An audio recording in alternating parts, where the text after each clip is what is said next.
Okay. Can you guys hear me fine? Hello. Hi. Happy Sunday, everyone.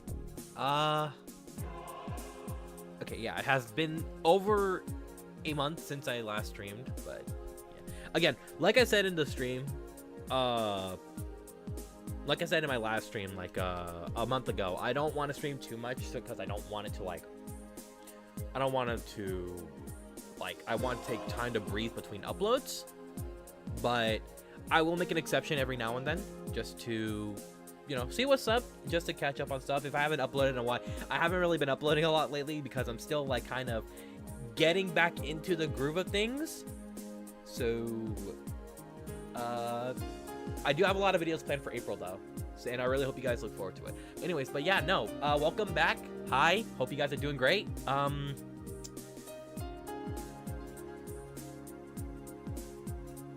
Nerd, what's up? What's up, First Toad? Hi, no, that's just the username. No, hi, Adam. Hi, Saber Luminary. I think that's how you pronounce it. Idol, Jose. Hey guys.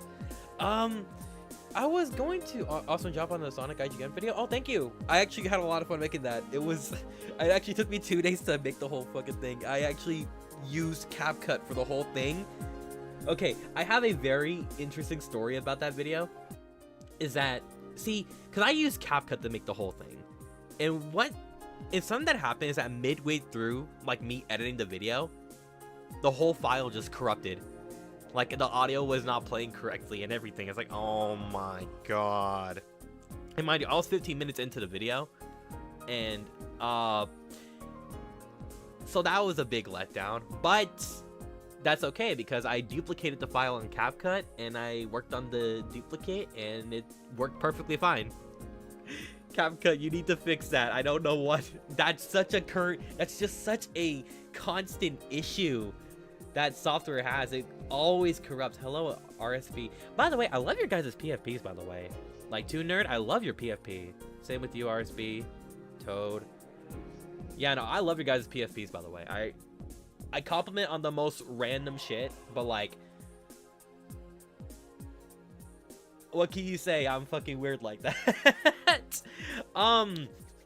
So we're not gonna play any games today, at least not right now. Maybe a little bit later on in the stream I will, but for now, I think I'm just gonna relax and talk about a few things. Mostly, I don't know if you guys are very interested in hearing my thoughts on the Nintendo Direct, but I am very interested in talking about it for a bit. Not too in depth because the Nintendo Direct, because I actually am waiting to do a video on that, when the Switch 2 Direct is happening. In fact, I might actually stream it. So stay tuned for that. No guarantee though. Hello H2 Hero. But damn, what was I gonna say? Yeah, I will wait till the Switch 2 Direct to hold off on some of my things, but I do want to talk about a few things real quick. So my general opinion on the Nintendo Switch Direct itself, I did not like it. I honestly did not like it. Hold on, I'll let the music play before I go in depth on it, but I did not like the Direct. I'm gonna be honest. Because, okay, here's the problem I had with the Switch 2 Direct, and I will go more in detail about it in that video I was talking about, but a lot of 90% of what should have been what was announced on the Switch, on the last Direct, could have either been waited for Switch 2 or shadow dropped. And I know that people are gonna say that, but shadow drops weren't exciting. Xenoblade X got shadow dropped. And everyone was hyped over that. A lot of people were talking about that game for weeks. Maybe not right now because the hype has died down a little bit, but still, it's still Xenoblade isn't that big of a franchise though. That's the thing. Yeah, it's a relevant franchise of Nintendo, but it's not really popular along the lines of Mario and Zelda and Kirby and all that. And this is coming from someone who actually likes Xenoblade. I played a bit of Xenoblade 2, had some fun. Haven't touched it in a while, but yes, yeah, but I do prefer Directs over Shadow Drops, which is perfectly fine. I'm not saying that's a bad thing. Again, a good chunk of the directs, the what's it called? A good chunk of what should have been announced, again, could have either been shadow dropped or for Switch 2. Which, I think that's why I just ended up feeling so negatively about the Direct after a while, because, I don't know. But, those of you who know me, look, I know y'all in the chat are saying Tomodachi 2 is so gas, and don't get me wrong, I'm with you. Tomodachi 2 was awesome, but if you guys know me, you would know that was not my favorite announcement of the Direct. Let's see. Let me go to it. Actually, let me see. Jakaila, hi, how you doing? Okay, there we go.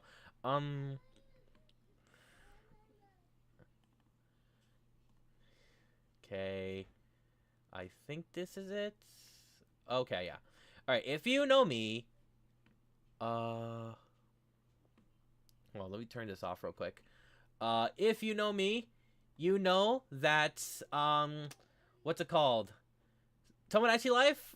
Good! It was an awesome announcement, but, you would know that's not my highlight of the Direct. That goes to, okay, first off, yeah, Tomodachi 2 was awesome.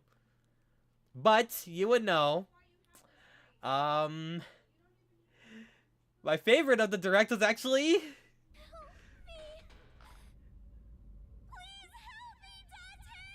Dude, I was screaming as soon as I heard Kaname Date. I scream. Okay, hold on. Let me play some music real quick. Shadow Generations. Y'all, I'm sorry. You guys are gonna have to put up with this for a little bit. Kingdom Valley. Let's do Kingdom Valley. Kingdom Valley Act 1. That's such a good. Okay. If you hear my sister in the background, I'm very sorry. But, dude, we are back! We're back with fucking Somnium! I am so excited for, dude, Somnium, the Somnium games, I say this all the time, but the Somnium games are genuinely some of my favorite fucking games ever made. Both of them. I love the first game so fucking much. And I love Nirvana Initiative. Nirvana Initiative is my second favorite game of all time. But, dude. And this focus is more on my fucking boy Date? Hell yeah! I am all for that! Oh! Date is one of my favorite fictional... Kaname Date is one of my favorite fictional fucking characters, dude. As soon as I heard Iris just yell out, "Help, save me, Date," I screamed. I just wanted... My Somnium fixation's back, y'all. Dude, and this is awesome because I get another chance to talk more about Somnium. Bro, honestly, this isn't gonna happen anytime soon because I'm already working on a fuck ton of other videos right now. Like, a bunch of Sonic videos, a bunch of... a new Hatman and Donald episode, which... Oh, I will get into later today. So... If you guys are interested in that, please stick around. And other anime or miscellaneous videos. But Somnium, though. This will give me the chance. New Somnium? Yeah, dude! Yeah, new Somnium game! Oh my goodness. As soon as I heard the words Date, I screamed. I screamed, dog. Funny enough, I'm considering getting and playing AI to sign up. Please do. Please, please, please. If you can handle a little bit of a... If you can handle a dark story, if you can handle a little bit of, like, gore. Not too much. It's not a gory game, but, like, there is some, like, dark themes. And there is, like, a little bit of gore. Like, not too much, though. But if you can handle stuff like that, please play the Somnium games. They're so fucking good. They're so fucking good, dude. And, okay, here's the thing. This is... And the thing is, I fucking love this man, Kotaro Uchikoshi, so fucking much. He makes... Like, all of his franchises, like, Somnium, Zero Escape, World's End Club, all of them are in, like, some of my favorite games of all time. I love them so fucking much. But, here's the thing. It's like I said in my video from 2022, if you guys watched that. I I think that Zeroscape is the... Actually, my opinion has kind of changed a little bit, but I actually think World's End Club, despite it being my introduction to Kotaro Uchikoshi's works, I actually think that might be the weakest of his franchises to me, because I think it's like a little bit... It kind of leans a little bit too into the lightheartedness. Not that it's a bad thing. It really is not. But, again, when you're comparing to other... Kotaro Uchikoshi's other stuff, it does stick out a little bit. Like, not in a bad way, though. Zeroscape, I'm a little bit... See, the thing is, I fucking love the first Zeroscape game. I think it's fantastic. I really... If there was one regret I do have, is that I really should have put the original Zeroscape on my 2022 list, because that was such a good game. Like, that was a really fucking good game. Dude, I put Pac-Man World Repack over Zeroscape. That is... Switch that shit up. Zeroscape's... Honestly, I think Zeroscape's number 3 for me. Then I would say... Let me redo that list real quick. So, Pac-Man World Repack's an honorable mention. Then it would be Kirby and the Forgotten Land. What was after Kirby? World's End Club. World's End Club number 4. Sonic Frontiers number 3. Zeroscape number 2. And Somnium number 1. But here's the thing with the Zeroscape games. Is that... See, because all these games are visual novels. Well, partially visual novels. Partially puzzle games. Except for World's End Club, which is more of a side-scroller. I want to say platformer, but it really isn't a platformer. It's more of a side-scroller, if anything. But, a 2.5D side-scroller. But when it comes to Somnium, my thing with Somnium is that...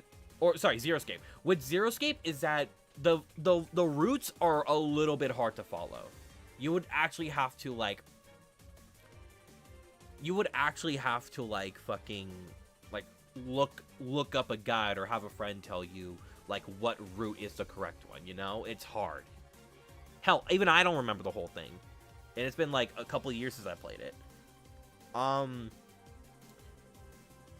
But with Somnium, it's very straightforward, but at the same time, it is very, very smart on how it does its a flowchart linearization. It's super well made.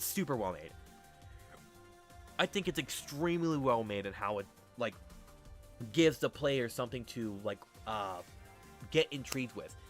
So again, I really don't want to be super annoying about this, but please give the game a chance. Please give both games a chance. They're both so fucking good. They're both fantastic. Kotaro Uchikoshi is such a fucking talented person. Talented as fuck writer. And I love his games so fucking much. His games are so fantastic. If we can't get Pac-Man World 2 out of the house fire, I don't know how I could go on. Pac-Man World 2 is gas, though. Pac-Man World 2 is, like, fire, dude. I fucking love that game. All I know is Rhythm Heaven and Tomodachi Life, and I can't wait to pirate. I have Pac-Man World 2 on GameCube. I technically have it on GameCube. Also, hi, Xavier. I'm so sorry I'm so sorry if I've been ignoring your guys' comments. I've just been hyper-fixating on Somnium for a bit. It's because I just want more people to know about this fucking game, because, like, this game is so good, and, like, these games are, like, genuinely, like, I could go on for hours about them. They're so fantastic, and I love them so much. And I love Kotaro Uchikoshi so fucking much. He is such a talented fucking writer, dude. I love that man. I love that man. I would marry that man.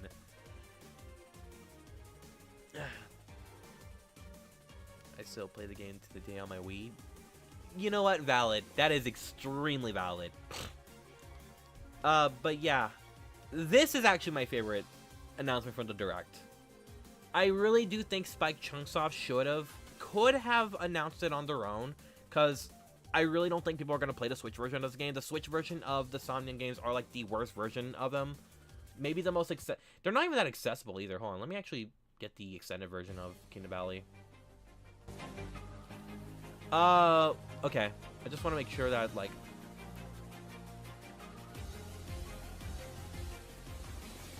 Okay, let me move back.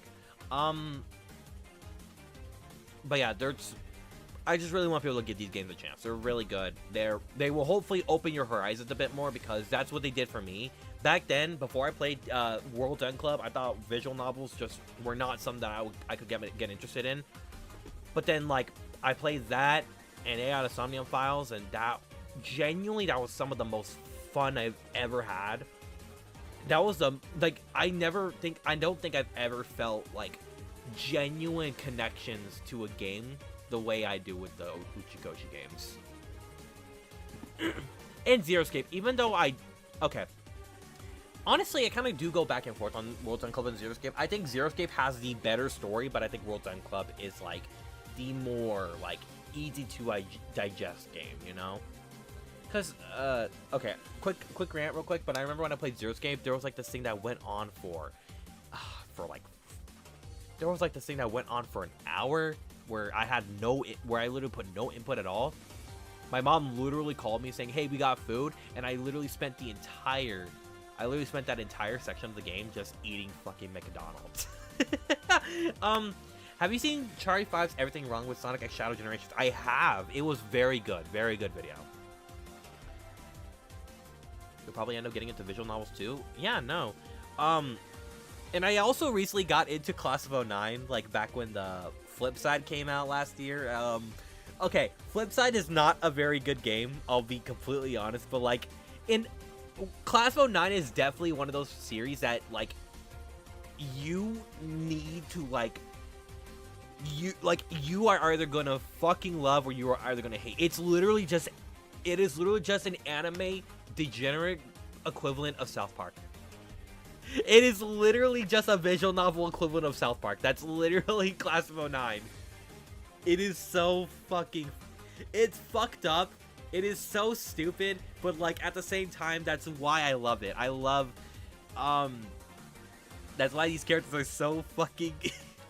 They're endearing to watch to me. They're terrible people, but, like, I kind of, like... See, I don't mind... Also, the Beta Flower Halo N64. Hello, how you doing? See, with Class of '09,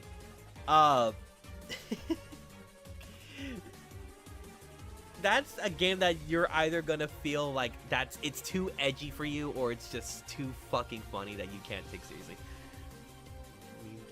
From that game, we on a bunch. Like them at the door.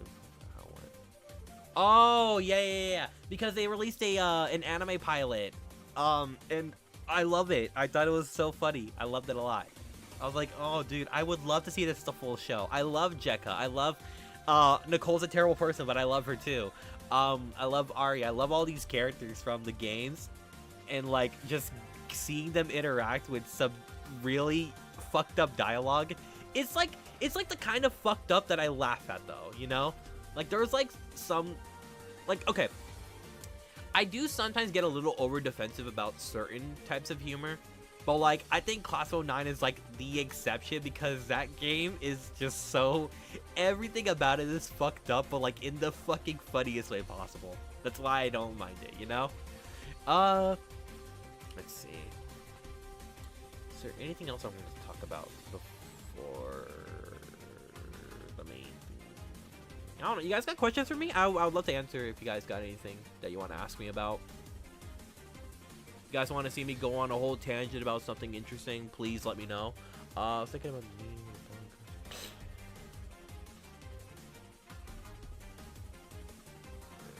the blonde girl sing. Wait. There was. Are you talking about the Licorice Recoil meme that I made, Adam, or are you talking about like the Class of '09 one? Because like, I don't remember there being a Class of '09 meme that I made with that.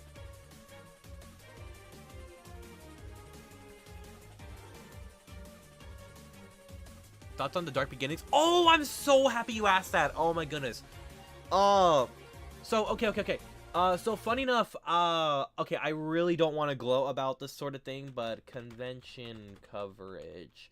So I go to a lot of conventions, and I actually met Stephanie Sheh, the voice actress, the current voice actress for Sailor Moon, who did Maria in Shadow Generations. I won't play the whole clip, but I did. This was okay. This actually happened like before. What's it called? This happened back in summer 2024. This happened right before the game came out. But so I decided to ask her this. That's it. Is that your? Did I answer it? Yeah. Okay. Okay, hold up. Nice job. Hi. I went to see you last time you were here. Winter Yeah, of in this winter. year. Yeah. So thank you so much for coming back. For one, for Thanks two. for having me back. Yeah. For two, I don't know if you could tell by my shirt, but I was wearing a Shadow shirt, by the way. You're a Sonic. yeah, big You're Sonic fan. Sonic fan. So when I heard you were casted as Maria for Yeah. Shadow Generations, I was hyped, and when I saw the animation, I cried. Cried. a lot. Okay. So I want to know, now that you have, I know you were a voice actress in Lost World, but how does it feel to be more involved with the Sonic? I know you can only say too much, but how does it feel to be more involved with the franchise? Okay, so I do recommend giving this whole panel a watch because Stephanie Sheh is such a talented as hell voice actress. She is a director now.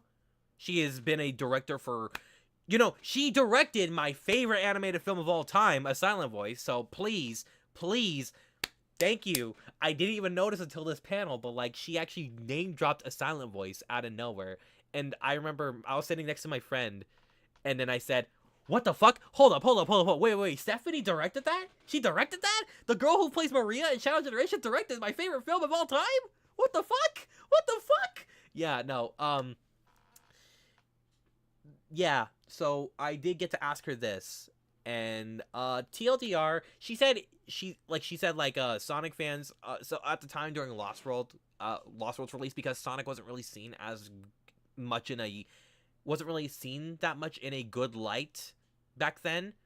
Obviously, no, but there wasn't like some vocal. We didn't see like super like. There wasn't much of a reaction towards her character because she only played one of the Xena, I think.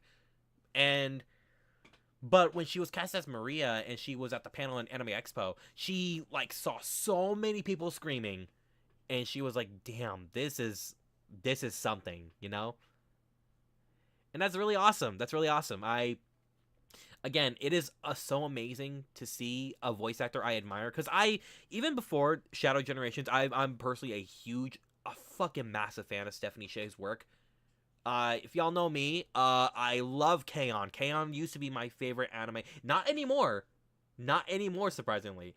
But it's currently like in my top 5 still. But K-On! Was my favorite anime at one point. And she voices Yui Hirasawa, the main, what everyone says is the main character. I don't think there is a main character in K-On! But yeah, she voices Yui. She, like I said, she's the current voice of Sailor Moon. Again, a show that I watched with my grandma a lot last year. We love Sailor Moon.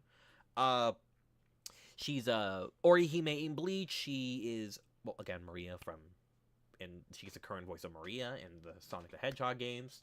What else? She's, what's her name? Mikan from Danganronpa 2. Whom my friend Rias fucking loves.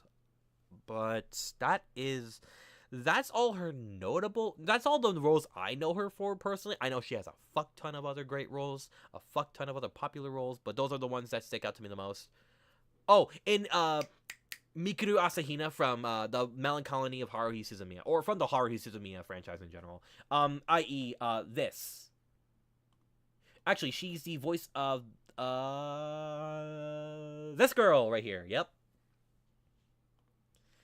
I want to say she was in Little Witch Academia. No, Adam, she was in Little Witch Academia. She was the little glasses girl. I still need to watch that show, actually. I have not watched Little Witch Academia yet, but I heard it's very charming.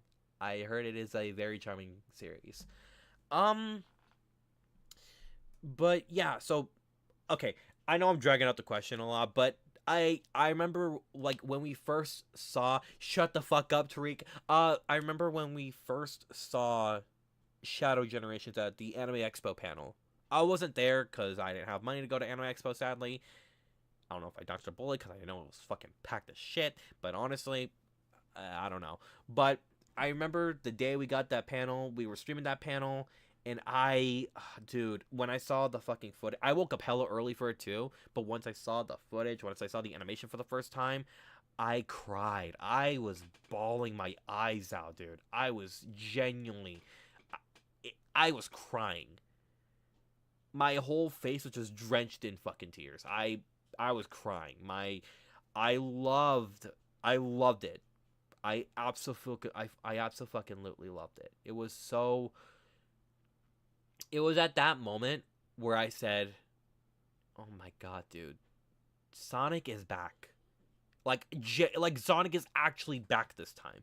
It's not a fluke like with Mania. It's not me getting my hopes up too high like Forces. No, Sonic is genuinely seen in a good light now, and it makes me so fucking happy because again, as someone who was there when the whole boom thing happened, seeing how there were so many layoffs back in like the 2000 like the 2010s, like so many people being laid off from Boom and Forces not making back their money and people, and again seeing like all the times where I would see all these people dunking on Sonic Online, uh and all these reviewers like just spouting out their asses and like again just repeating the same thing because they think it's funny.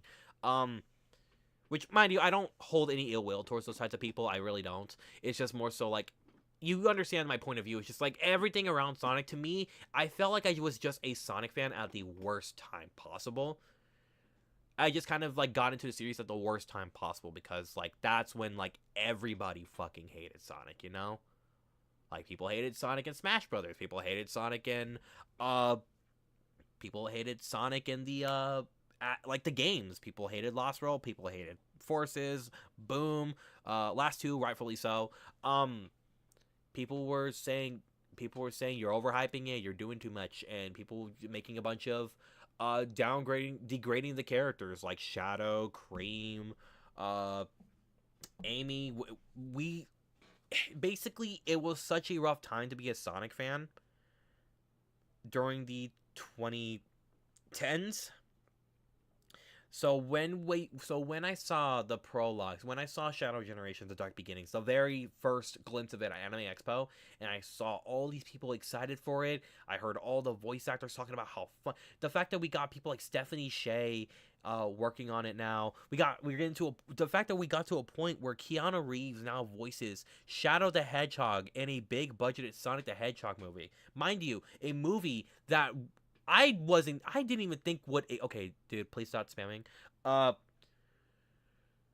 movie, mind you, that I don't even think would have existed because we all remember what we started with for the first movie, like how that design, that original Sonic design that they went with, where they made him realistic with the small eyes and everything. At that point, I thought that was the point in time where I just thought, Sonic just isn't for me anymore. At that point in time, I really thought that the movie was going to be what ultimately killed the franchise for me. But then the movie came out. It was a lot of fun. People loved it. And it did so well. We got a sequel. We got another sequel. Now we're getting another sequel in like 2 years from now. And Shadow Generation and Frontiers coming out, and it was actually a good game. Not perfect, but it was something bold. It was something new. It was something to set the series on a right track. But then Shadow Generations comes out. Blows my expectations out the water. Because mind you, I was highly against a Sonic Generations remaster from the beginning. When I heard leaks about it, and then when I saw it at the PlayStation, I forgot what that thing is called, the PlayStation Showcase. Sony State of Play. The PlayStation State of Play. When I saw it for the first time there, I was thinking, Sega, you better not fucking screw this up. Like, genuinely. But then, they did it. The fucking prologue was amazing. The prologue was great. It looked fantastic. And that moment, it just made me go, I can't believe it. I really can't believe it. Hello, Mari. Bochi the Rock. I love Bochi. It was genuinely the happiest I felt as a Sonic fan since the first movie. And granted, I had so much fun with the second movie, but like that was mostly just because I was just so excited for it. But like, the first movie is just more so. It's like I really just hope it'll be good, and it was. It was a lot of fun. I still really like the first movie to this day. But obviously the other two are better. But I really like the first movie to this day, and I really think it's what set the series on a right path. And it astounds me that we are now at the point where Keanu Reeves voiced a character who was a mocker, who used to be seen as a mockery of edgy 2000 shit, who was a part of all the edgy to hedgy memes back then. But like now he's seen as like an actual character now. He's being done justice. More justice than he has ever done in forever. Since arguably Sonic Adventure, honestly, since Sonic Heroes, he hasn't been done so well since Sonic Heroes, and before Shadow Generations, mind you. But man, it's just in my mind. It really, I can't stress enough how fucking proud of everything I am. Just that we really got to this point where Sonic is seen as a serious thing again. People care for Sonic unironically now. You could say the ugly Sonic design technically saved the franchise. You're honestly, I'd argue Mania actually saved the franchise, because Mania, if without Mania, we wouldn't have people like Tyson Hess or Christian Whitehead being involved. Granted,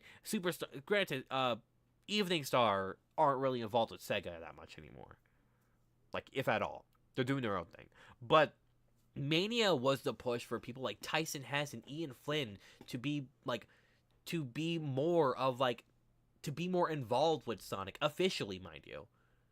And Tyson Hess is the reason why we even have that redesign to begin with. I can't stress enough, because it really astounds me that 10 years ago we all thought Sonic was dead. Sonic literally almost died. Sega nearly lost half of their staff over Boom. And now the franchise has been seen in the best way than it has ever been. It's been at the best place it's been in forever. Arguably, even more so than in the 90s. And that really makes me happy. People actually care about Sonic. People care about Sonic. People care about Amy. People care about Shadow, Knuckles, Tails. That makes me happy. It really fucking does. Again, this is something I will say in a future video. I'm going to do a future video about like the current state of Sonic and how I feel. But this is like the whole somewhat of a TLDR. I'm so sorry. I realize I haven't answered your question, like, honestly, but full disclosure, I loved Dark Beginnings so much. It was fantastic. I loved it so fucking much. And I cried a lot when I first saw it, and I cried at the ending. Sometimes whenever I'm like really bored, I just kind of play that part of the ending to Dark Beginnings where Shadow's like being shot up in a rocket, and like he's thinking about Maria. That part still fucking hits me.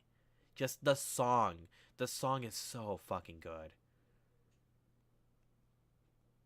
And it's so amazing too. Honestly, even as recent as this month, it really makes me happy to see that people care about this franchise again, like unironically. And again, with the Unleashed recompilation, it's really re-sparking my love. It's re-sparking so many people's love for Sonic. There are people who are playing Unleashed for the very first time right now.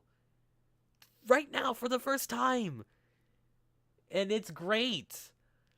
This recompilation is the reason why I love Unleashed so much. I got to play it again. I got to play it on hardware that can run it properly. I got to experience more of the game, and I got to be more because I don't keep my Xbox 360 plugged in a lot. I don't play it too much. I only play it for Sonic Unleashed or 06. But like, I love it so fucking much. I love Unleashed. I love these games so much. Unleash is my second. Again, like I said in my IGN video, Unleash is my second favorite Sonic game at the moment. But man, I love it, and I love the state we're in right now. That was a very dude. How long did I go on for that tangent for? For like 10 minutes. I'm so sorry if I was repeating myself a lot. I actually saw a physical copy of Rise of Lyric in a secondhand game store I go to a couple months ago. I'm not gonna lie, I was actually tempted to buy it for the shits and giggles. Honestly, Rise of Lyric is like one of the most boring games I've ever played. That is like literally nothing. You know what? I actually kind of want to make a tier list right now about a Sonic games real quick. Tiermaker.com.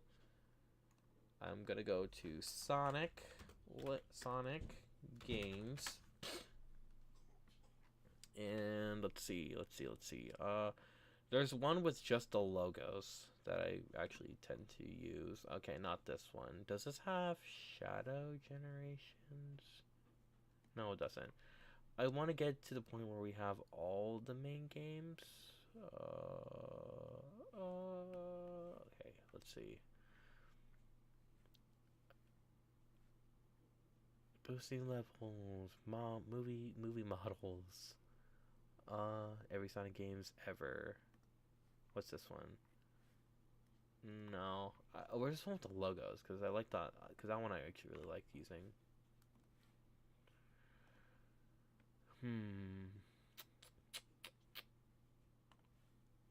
Have you seen Death Battle versus Bowser vs. Egg? I don't usually watch Death Battle, but I did watch that, and I thought it looked fantastic. I thought it was really good. Title screen icons.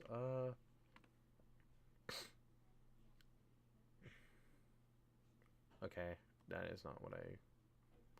Damn it! Where is that tier list? Is the one with the logos? I use it a lot, but I don't. Sonic games with logos. This is not what I had in mind, but does this have? No, it does not have.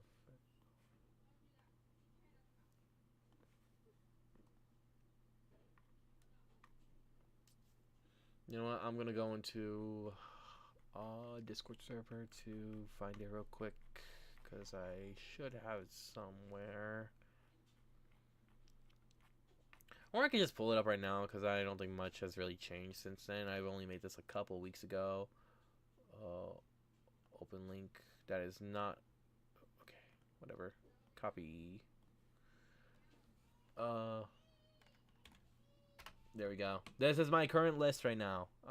Judge accordingly, guys. I am very interested to see what you guys... Because Boom is still the best Sonic show. I agree with that. This is my list right now. Judge accordingly. So most of this is in order. I did my thoughts have changed a bit since.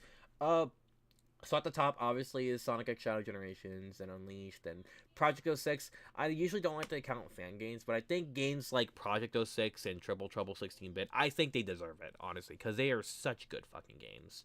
I don't like to compare them, but it's like they're so good though. They really deserve all the credit they can. Project 06 is such a fucking fantastic game. Sonic Adventure 1, yes, if we're not including Project 06, and Adventure 1's number 3, 3 and Knuckles is number 4, Frontiers. So my top 5 remain the same, like in my IGN video. Triple Trouble 16-bit. Heroes, I think I could have put a little lower. I don't know. I think it's because I was going back and forth between Superstars and Mania, and it's like, but do I think Heroes is better than both of them? No, I do not think Heroes is better than both of them. I would definitely put it a little lower, but and I do think Mania is better than Superstars by a bit, but again, it's like I said in my video, I go back and forth between them, because again, I think they both kind of there are aspects of each other I think that are better than the other, but again, I think Superstars' bosses are terrible, but I think Mania has some underwhelming level design in my opinion. Well, not level design, but like more so underwhelming levels. Like, again, Oil Ocean, Lava Reef, Mirage Saloon Act 1, Flying Battery. I don't know why Flying Battery's back. Flying Battery fucking sucks. I'm sorry. I don't like Flying Battery. But yeah, I would put that right there. I think I'd put Mania right above both Superstars and Heroes. Superstars goes after Mania. Then I think Heroes would go after Superstars. Then Sonic 2. Then I would put Sonic Colors over Black Knight. I think Black Knight is a good game, but like I think I would put Colors over it. But then yeah, no, I think Colors and Black Knight, then Original '06. I actually, if you guys weren't here for my stream of, could be interesting. Could be interesting. Yeah, you're right, Adam. Colors and I'm gonna play the music again just so it's not too dead.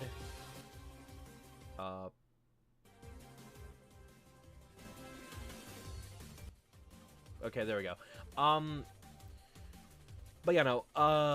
Original '06. I think. Okay, if you weren't there for my stream like a month ago or so, I actually unironically like Original '06. I do. I played it for the first time finally, and I didn't mind it. I thought it was fine. Everyone's telling me, oh, but it controls so badly. The glitches are terrible. It's like, I'm gonna be honest with y'all. I hardly encountered any glitches. I don't know about you, but I haven't really faced many glitches. And I get why people don't like the controls. I think, like, I do think they are a little sensitive, and I think that the homing dash is a little bit too janky. But I still like it. I still like it. I'd rather have a sensitive controlling Sonic than one that moves like a fucking tank, you know? That takes like eons. Cyberspace! Frontiers! Okay, anyway, but yeah, no, that's my thing with '06. I think it's a pretty fun game, actually. I think it can be a lot of fun. Then Lost World under '06, because I like Lost World. I do think it is a good game, but I do not. But it is a very flawed game, and it is definitely more on the generic side. And oh, I forgot I put SA2 this low. Honestly, you know what's crazy? I put SA2 so low, and people don't actually get mad at me for it. But yeah, I have the most mixed opinions on Adventure 2, honestly. And that just goes for the fact that I think Adventure 2 can be really fucking annoying. The Knuckles stages, the Knuckles and Roo stages, fucking suck. I'm sorry, they suck. I do not like them. They are so annoying. I do not like them. Yeah, they're hints. Yeah, they're upgrades. I don't give a shit, dude. They suck. I don't like playing them. They don't feel like a Sonic game. It feels like tedious task work. I don't like that. They're so annoying. Everything else I can tolerate, though. I can tolerate the Eggman and Tail stages. They're not good, but I can tolerate them. And the Sonic and Shadow stages are great, but, like, they are flawed. They are a little jankier than Adventure 1, in my opinion, but that's just me. So overall, I think SA2 is a good game. Do I like it that much? Not really, but I do think it is. It's more of the, I think it's a good game, but not really one I like very much, if that makes any sense. Our relationship is complicated. Sonic CD and the original Sonic the Hedgehog, I think, are perfectly valid B tiers. Hello, John Mabs, how you doing? I do think CD and the original Sonic are, I think they're valid B tiers. Same with Sonic the Fighters. Sonic 4 Episode 2, I think, is okay. I think it's solid. I don't mind it too much. Triple Trouble, the original Triple Trouble is fine. Again, it's on the Game Gear, so it can only be so good. Sonic Advance is... The Sonic Advance trilogy, again, they blend together for me. I feel like I'll hate the Knuckles levels after Aquatic Mind. Oh, dude, if you haven't played to the Knuckles levels... See, and again, I'm not really big on the Knuckles levels in Adventure 1 either, but, like, at least those are, like... At least the radar works properly for 1, and for 2, the levels, like, aren't, like, cohesively different, you know? You're not going all over the fucking place. Well, you are, but, like, you're not, like, they're more closed in, so it takes less time. Let me see. Oh, the Advance trilogy, they all blend together for me, but I think Advance 2 is the best, and Advance 1 is the worst. But, like, I think they're all equal in my eyes. They're all fine. C tier. C. Okay, I noticed someone pointed this out already. Murder of Sonic the Hedgehog at C. Hot take. I do not like Murder of Sonic the Hedgehog. I do not like this game. I think it is maybe... Okay, and this is purely bias. I'll be completely honest, but... I just really think the game was super overhyped. I think people glazed it too much, and I usually don't like to base my opinion off of what other people think. But in Murder Sonic the Hedgehog's case, it's like, dude, it's really not all that. People were treating it like if it was the best thing ever. And it's like, it's really not. It's really not. Is it charming? Yes. Does it look cute? Yes. Is it a cute game? Yes. It's really not all that, though. It is. I'm sorry. I don't like this game. I think it is glazed way too much. I don't think it really offers that much in terms of, like, you know. And I get it. It's an April Fool's video. It's an April Fool's game. It's a charming thing. Yada, yada, yada. I'm not here to spoil anybody's fun. I'm not here to be the fun police. But I do not like it. I just thought people praised it too much. And that praise just kind of lowered my opinion on it. I was like, it's really not all that. I don't care for it. Sonic Chaos and Spinball. Okay, Sonic Chaos. Again, I can only like it so much because it's a Game Gear game. I think all the Game Gear games are dog shit, I'm gonna be honest. Okay, not all of them. Not all of them. I give the Game Gear games a lot of shit, but like, Chaos is okay, and Triple Trouble's pretty solid. But outside of those games, I strongly dislike the Game Gear. Spinball. This is the Genesis version of Spinball, by the way. It's okay. It's okay. I think Spinball is a decent game, but I do not think it is a fantastic game. It's not something that I go out of my way to play, but you know, it's fine. It's whatever. Boom Fire and Ice I think is the best Sonic Boom game. I don't think it's amazing, but it's okay. It's fine. And 3D Blast. I know people will most likely disagree with me on this because I know 3D Blast is considered a really bad one, but I think it's fine. I think it's okay. Do I think its level design is great? No, but I like its mechanics. I do think it's like, it kind of has a unique thing going on. I do respect it. I have a lot of respect for it. I do not think 3D Blast is one of the worst Sonic games out there. But then we get to D tier, Sonic 3DS, Sonic Generations 3DS. And let me tell you, as Generations biggest glazer, this game sucks. I don't like it. Radical Highway in Generations 3DS is one of the worst designed Sonic levels I've ever played. It is awful. I hated it so much. I literally stopped playing the game for like a week after that. Then I went back to it and I was like, this is actually fucking terrible. I hate it so much. The Master System games of both Sonic 1 and 2. Again, I know they're released on inferior hardware. I know they're not supposed to be like the Genesis games, but I do not like them. I do not think they're well designed at all. The Sonic Drift games, same with those. Team Sonic Racing, I have a major fucking bone to pick with that game. Do I think it's an awful game? No. I do not think it's an awful game. But I really hate what it stands for, though. It is genuinely the most generic kart racer I have ever experienced.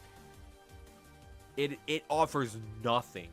It is like the most nothing. All the other Sonic racing games, that's why Crossworld seems more interesting. Look, okay, I think Crossworlds is getting a little bit too overhyped, I'll be real. But I think people are kind of overhyping Crossworlds a little bit too much right now. People are saying, I see so many people saying, oh yeah, it's going to be better than Mario Kart 9, better than Mario Kart 9. Watch, people who say that, they're going to see Mario Kart 9 getting more footage, and people are going to be like, oh, yeah, Mario Kart 9 is going to be better. It's like, Again, not to sound like a Dibby Downer, not to sound like I want to rain on anyone's parade. I know people are going to do that, though. People are glazing Crossworlds right now, and you know, I think it will be fun. I will definitely give Crossworlds a shot, though. That game looks fun, but Team Sonic Racing, though, I don't like it at all. I think it is generic. I think the track designs are boring. I think the mechanics are lame. I think it is an overall... I think it's fucking lame. I just think Team Sonic Racing is so fucking lame. And again, like, the online support... Apparently the online support was, like, really bad on Nintendo Switch. It was almost non-existent. It's like, wow. And this came out right after Forza. This came out in 2019. It's like, perfectly right.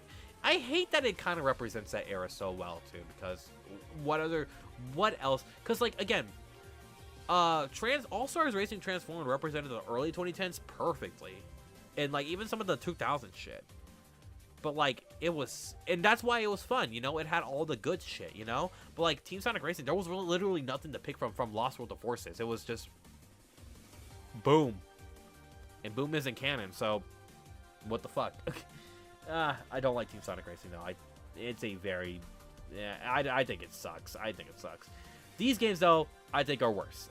Secret Rings, controls like shit. I like the story quite a bit, and I think Jason kills it. Jason Griffiths is my favorite Sonic voice actor, so I think he'll always kill it. Like when it comes to his later roles, I think he kills it all the time. Fun fact, I actually did meet Jason Griffiths when I was away, and he is he's so awesome. He is so fucking awesome. Funny enough, I will talk about this more later, but he actually did recognize me at one of the conventions I saw him at. I saw him twice at 2 different conventions, and he recognized me, and it was so fucking funny. It was so fun. Oh man. Sonic 1 on the Game Gear. Again, it's the Game Gear. I think it'll fucking suck, and yeah, I hated playing this. If you guys were there for my Sonic Origins stream back in 2023, my Sonic Origins Plus stream, you would know that I thought that it was super fucking boring. I did not like it at all. Hello, GMD. Hello, Trey. Sonic Forces in F. Oh my, dude, Trey, I'm so sorry. You're gonna have to hear me bitch about Sonic Forces again. Gonna be a MomoCon again this year. Looks like you're living the one-way dream. Ah ha ha ha. Anyway, damn, what was I gonna say? Yeah, dude, I was so fucking bored by it, and like, I don't like the Game Gear games at all. Labyrinth sucks. It's very slow.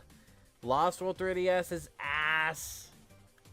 Sonic Game Gear, Sonic 2 on Game Gear sucks. I can't really say anything else. These games fucking suck. I'm sorry. Sonic 4 Episode 1. I replayed it for the first time last year. Because, okay, I was one of those people that said, you know, Sonic 4 is a little overhated. I think people give it too much shit. The music's okay, and I don't think it's the worst thing in the world. I played it again for the first time, and good lord, that game fucking controls like shit. It is not good. It is not controlled well at all.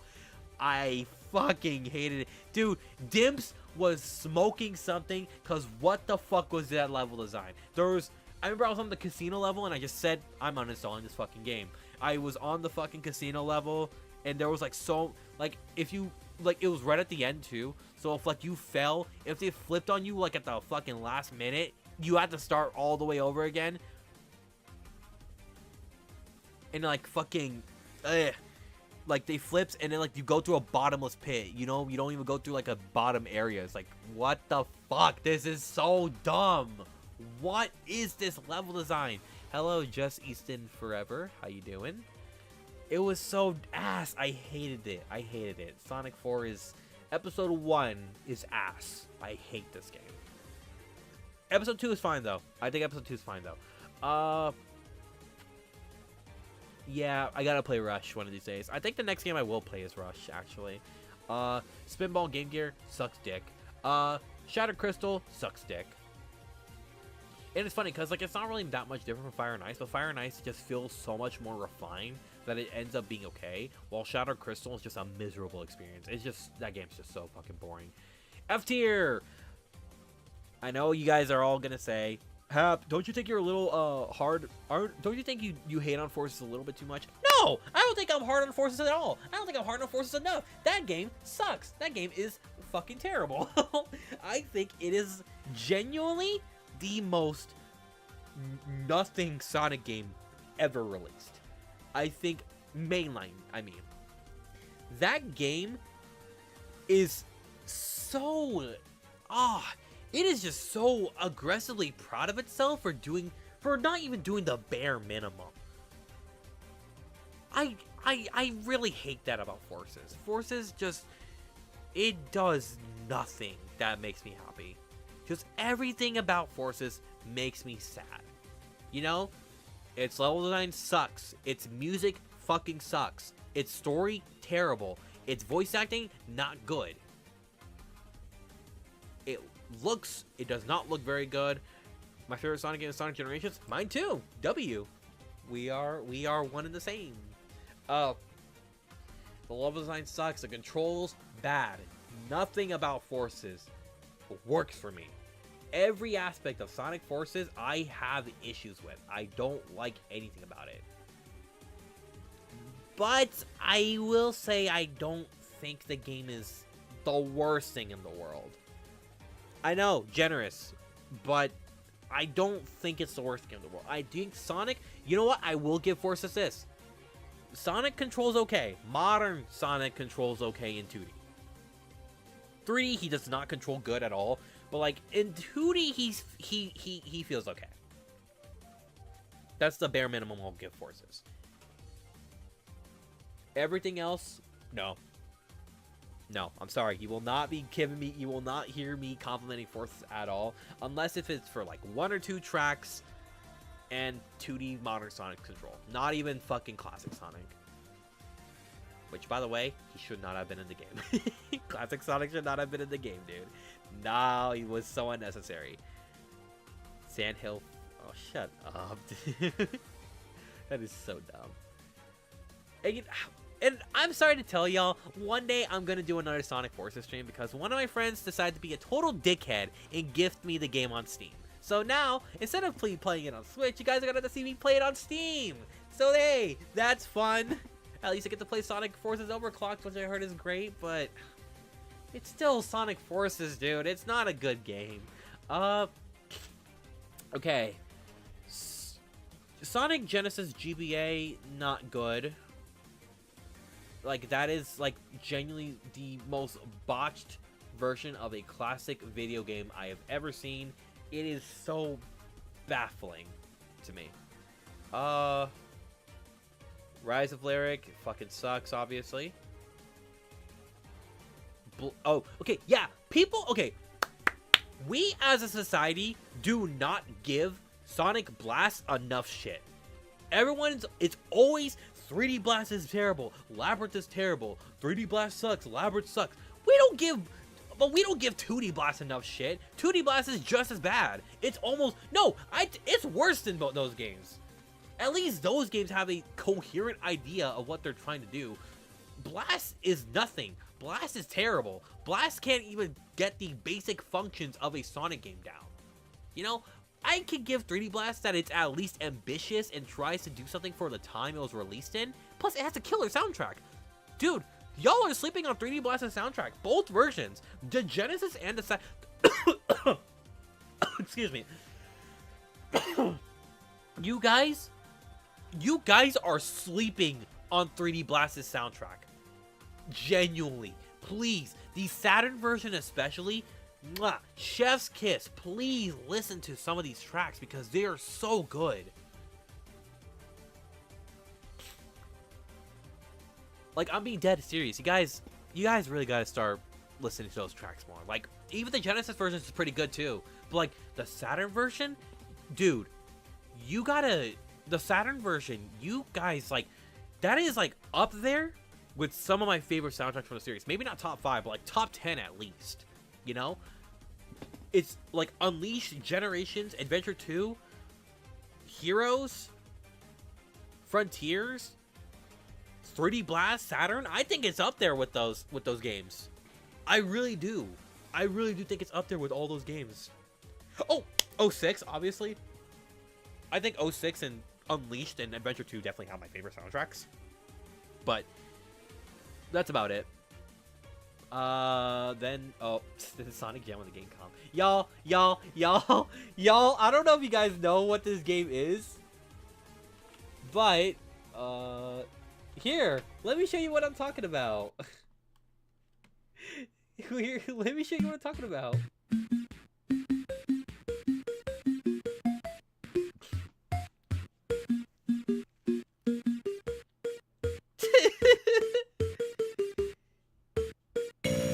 Oh my god. Oh my goodness.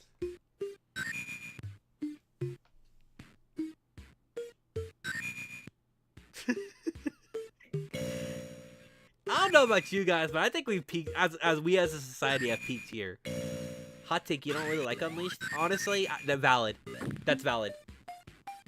That's completely valid. I understand why.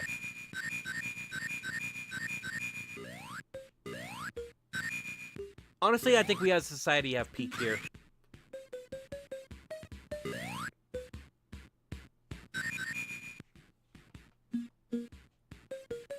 All right, that's enough of that. Oh, let's play some actual good music. But yeah.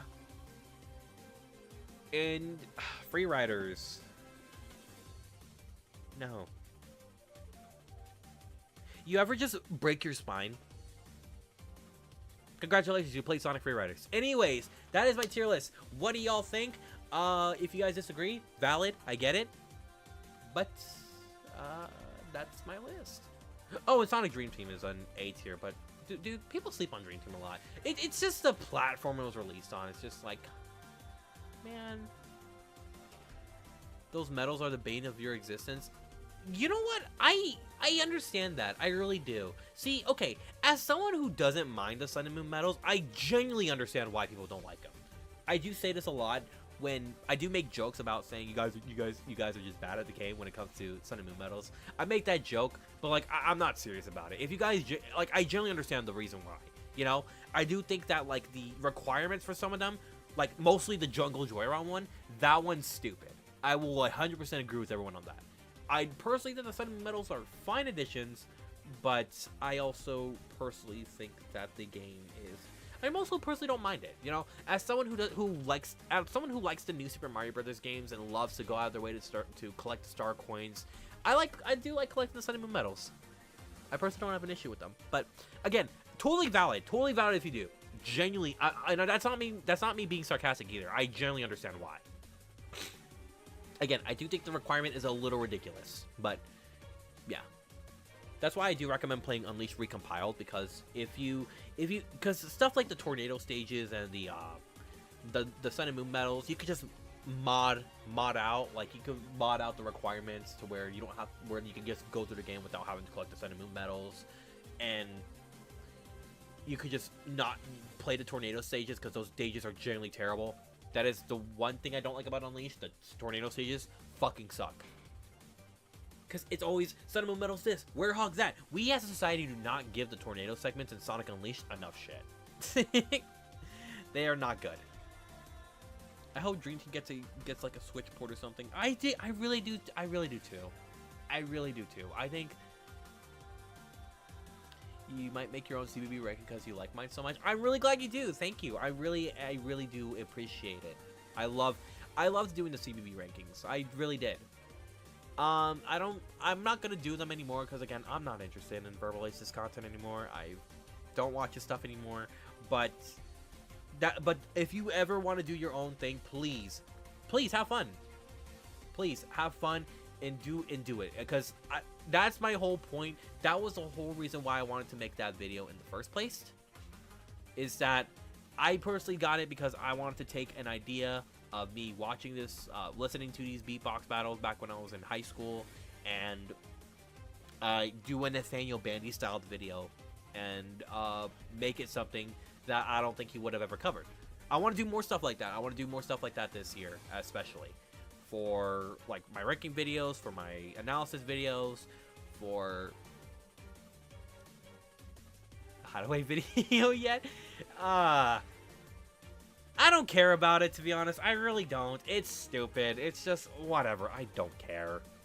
I just choose not to get involved with that sort of discussion anymore. It just doesn't interest me. I don't really care for Ace's content anymore. Let me think real quick. I was gonna say something interesting. Okay, funny enough, y'all. On my Instagram, I did a poll for a future video. I don't know if you guys saw it, but like I did a poll on my Instagram story. It was gonna be the show I covered for the first time on the channel, because I will be covering. I thought of hello Dakut. Oh, hi, I think I remember your name, dude. Hello, welcome to the stream. I don't know if you guys saw it, but on my Instagram I did do a poll on 2 shows, because I do want to start doing shows, like I do want to start talking about shows I'm very interested in talking about with you guys. because I feel I don't do that enough. I started to lean more on that with the Pokemon openings ranking, because I wanted to talk about, I had a huge Pokemon fixation last year because I was preparing myself for that long ranking video that I'm going to do, which I kind of put off on that for a while, but I think I will eventually get to that eventually, because I do want to do one of those long ranking videos one day. But yeah, no, it was Sonic Prime and Rent a Girlfriend. And okay, and that was essentially me asking y'all, do you guys want a positive video or a negative video? And you want to know what's fucking funny? No, and you would not believe what's the fucking positive video. You have no belief. And I want you all to take a wild guess what the positive video and what the negative video is. I am going to do both, but like, people did vote for one show a lot more than the other. And you will not fucking believe which one's the positive video and which one's the negative video.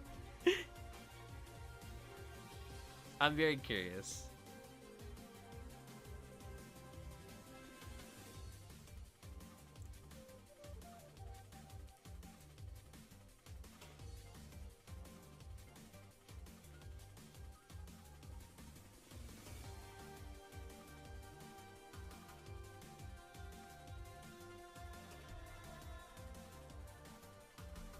Prime is probably negative. Yoga. Yep, Rent a Girlfriend is the positive video and Prime is the negative video. Because spoiler alert, I strongly dislike Sonic Prime now. I loved it when it first came out, but ever since Season 3, oh my god, I fucking hated Season 3 so fucking much. It was so terrible. I'm rewatching the show right now because like they actually recently started what was I gonna say? It airs on Nickelodeon now because I actually have cable on my Hulu plan.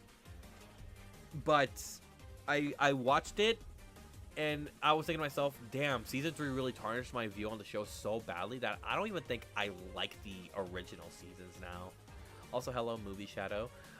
I have no hopes in liking Rent a Girlfriend if I were to ever watch it. I only wanted to watch it just to give an anime 5 out of 10 or below. Which, you know, I get that. See, with my Rent a Girlfriend video that I want to do is that I want to talk about like all the aspects I think people do overlook about it, because here's the thing, the hate you see Rent a Girlfriend getting is like from people who either read the manga or just see other people shitting on it.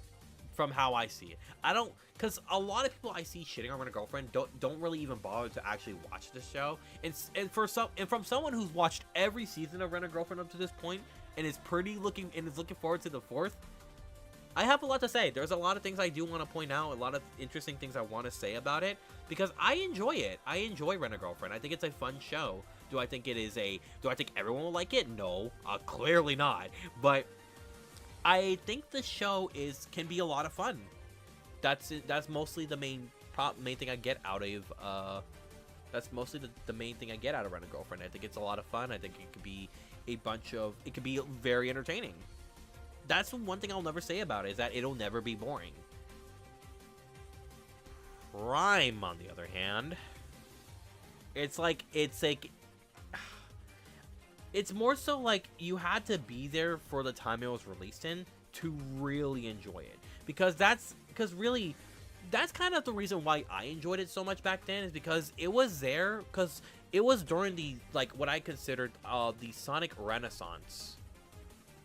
And I still believe we are in this Sonic Renaissance right now, but it's kind of at the beginning of it, you know? This is during 2022, what was dubbed as the year of Sonic. And I don't, yeah, because removed from that context, and I don't think the show would have been anywhere near as exciting. Out of all the Sonic games, which one is your favorite? Oh, Sonic X Shadow Generations, easily.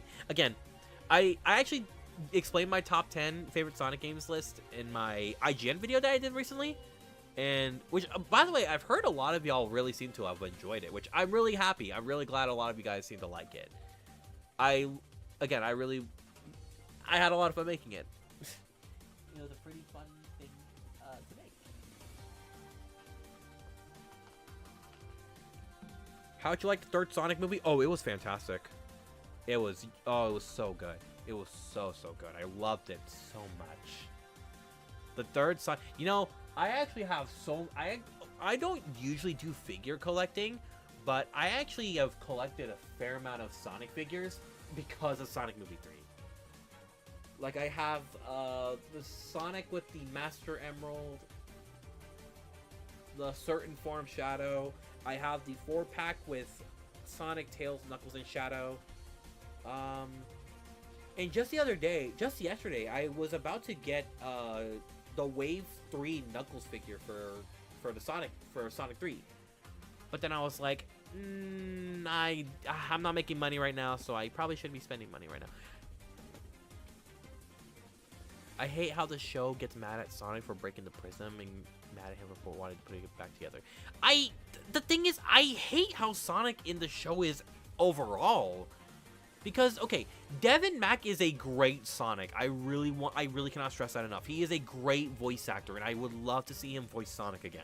He's shown that he is so good at voicing the character. If you've seen, like, his unofficial stuff, like, you've seen him voicing Sonic when he's playing Murder Sonic the Hedgehog, he's great! He's amazing! But it's like, Prime's writing makes his performance feel so annoying, because the character is obnoxious. And that's why I don't like Prime. Honestly, that's the biggest issue. It's like, Sonic's character is just so obnoxious in the show. I really just can't help. That's really the most frustrating thing about it. It's just the frame. Because again, I think Prime's characterization of Sonic is just as, if not worse than Lost World. And I think Lost World is the worst interpretation of his character in the games. So that's really saying a lot. But, I strongly dislike how Sonic was written in Prime. It was so obnoxious. And again, I think the whole show just kind of fell apart as a result of that. But that is going to be saved for my Prime video, which I'm really excited to do, actually. I'm really looking forward to doing. Because this is going to be the first video I'm going to do on Premiere Pro. And I'm going to try to see if I might have I'm going to edit half of it, but I might, those who haven't seen it. Oh, I agree with that. It's so good.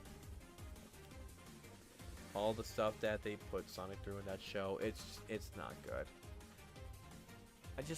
Oh yeah, and he always does this thing in the show where he goes to another dimension saying, "Wait a minute, you guys aren't my friends. What are you doing?" It's like, dude, you're hopping through different dimensions. What are you fucking talking about? You know this. Come on. Sonic, you cannot be this stupid. Come on. Like, again, Lost World Sonic isn't this stupid.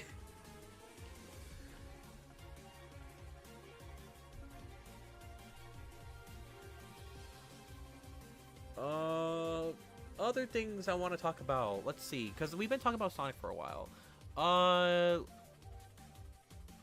Well, like I said, have you played 06 yet? I have played 06 yet, and I enjoy it.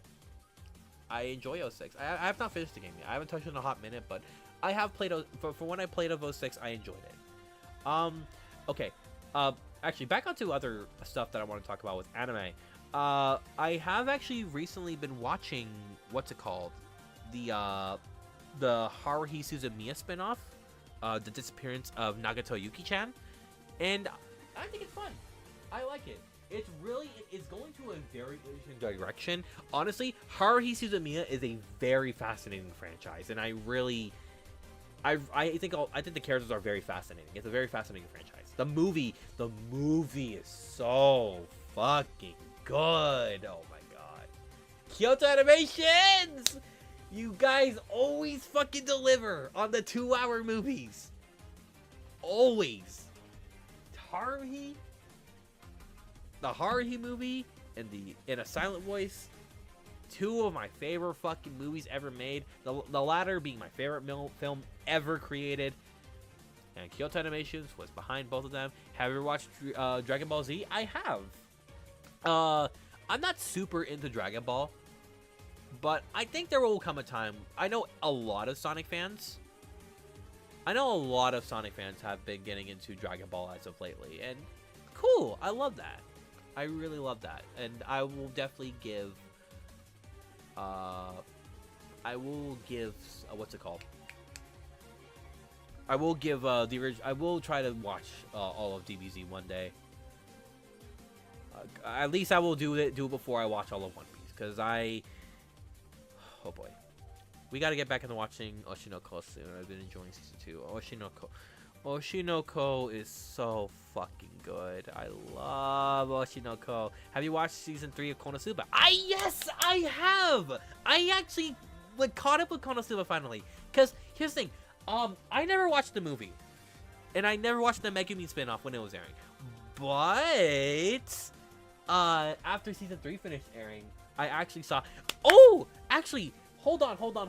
I actually really want to show you guys something. This is gonna be the first time you guys see my camera on live stream for a hot minute. So, let's see. Video capture device. Let's see. Can you guys? Okay. Hold on. Let me see if you could. Okay. Hi. All right. I want to show you guys something. I really want to show you guys this, but I actually had a bit of a Konosuba fixation earlier this year. And this is because I was watching a lot of anime during winter 2024. I finished Bocchi the Rock. I watched Lucky Star again. I was actually starting Haruhi Suzumiya during that time. I watched a lot of shows, and Konosuba was one of them. But I will say, though, I have developed a huge fixation during January, especially because I actually made this. What do you guys think? I wanted to show this off a little bit ago. Hold up. Hello, Ed. Yeah, I have this. And if you can see right here, this is actually signed by Faye Mata, who voices Aqua in the dub. She actually came to Sacramento, and I thought, hey, I want to see. I love Konosuba. Konosuba was one of my original favorites, so why the fuck not? Let's do it. Let's go. I want to see one of the voice actors to one of the OGs. Honestly, there's a lot of things I want to show you guys. Okay, so around the time I took my break, which was like September 2023, there was a SAC anime that did happen, and this might be the most expensive thing in my collection right now. This is my SpongeBob SquarePants canvas signed by Tom Kenny himself. And Tom Kenny was so fucking awesome. He was super funny. I actually took my mom to this convention. This was the first time my mom has ever been to a con. And she saw me go to these conventions over and over again.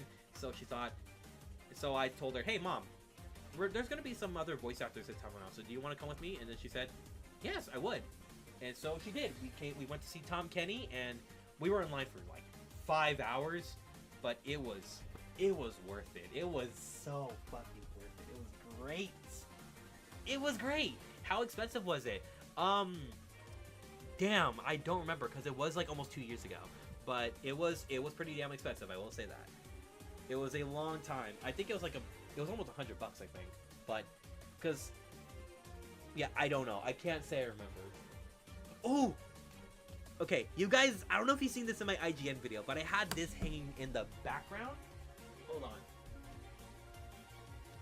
Okay. Oh my goodness, this is literally just gonna be Xavier's showcase of canvases that he's done while he was gone. Going to your first con this year, I'm excited. Dude, have fun, please. Please, have fun. Be sure to do whatever you can. My biggest recommendation, if you're gonna see anybody, get your signatures out of the way first and go see the activities that you want to do, because trust me, getting your signatures is like, people, like, the earlier you go, the less you're gonna have to wait. The earlier you get to the convention, the less you'll wait, the less you're gonna wait, because more people are gonna come throughout the day, throughout the weekend, and it's gonna get packed. So instead of like waiting for hours on end. You only have to wait like a couple minutes. I would just recommend getting all the signatures out the way and going to see whatever you want to do at the convention. Please, cons, I encourage anybody to go to cons if they can, because cons are so fun. VidCon this year. Oh, you're going to VidCon? Okay.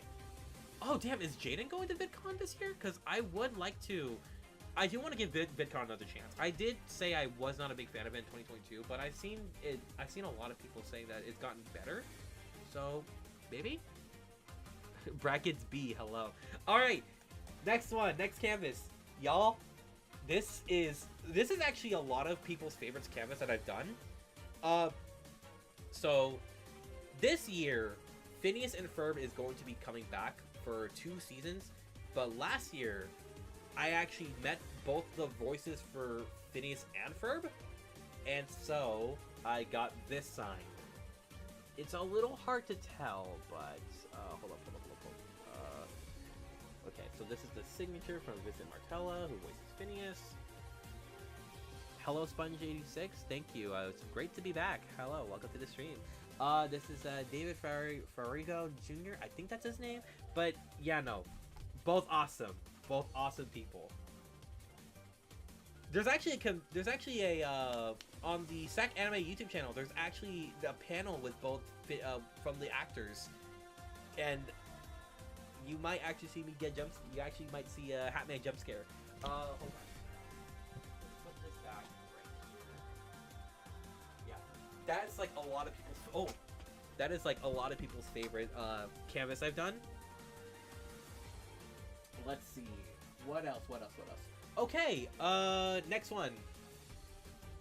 So, I don't know if anybody here likes Kaguya-sama Love is War besides Adam or Data Live, but I've met the voices for Alexis Tipton, who voices Kaguya and Kurumi Tokasaki, and Jade Saxton, who voices Chika Fujiwara and Miku Izuyoi from Kaguya-sama Love is War and Data Live, respectively. I did a little collage. Not collage. I did a little, like, thing going on.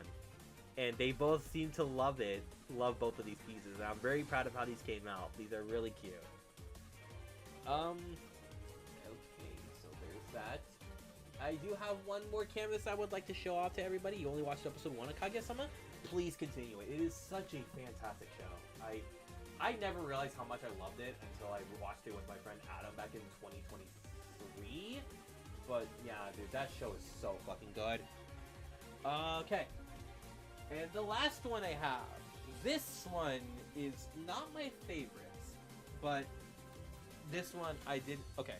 This is not my favorite, but this is something that I really enjoyed doing because this is one of my favorite shows ever created.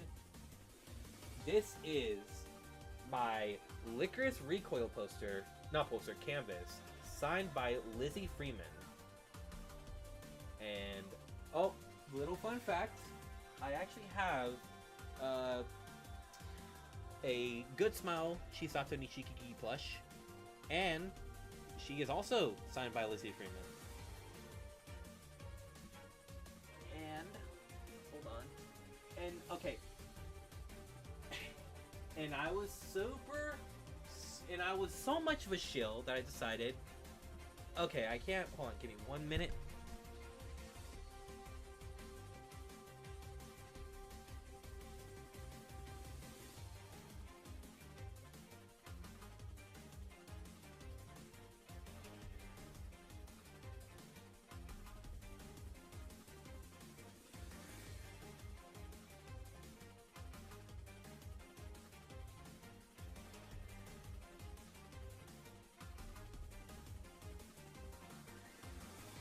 Alright, and then, like, I was so much of a shill for this franchise, for this show, that I got a Licorice Recoil poster, and you guessed it, it's signed by Lizzie Freeman. Oh, dude. Honestly, I cannot wait to talk about this show with you guys, because this is one of my favorite shows ever.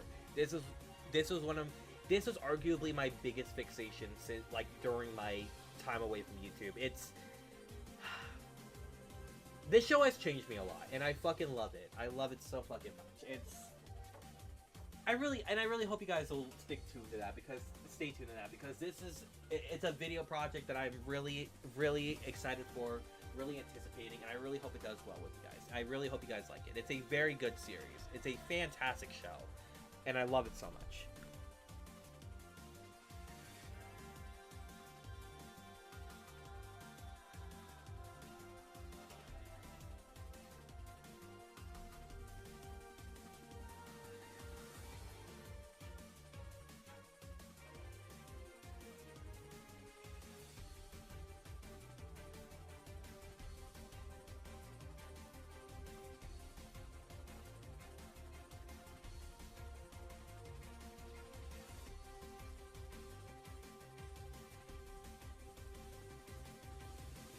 All right, I'm back. Sorry.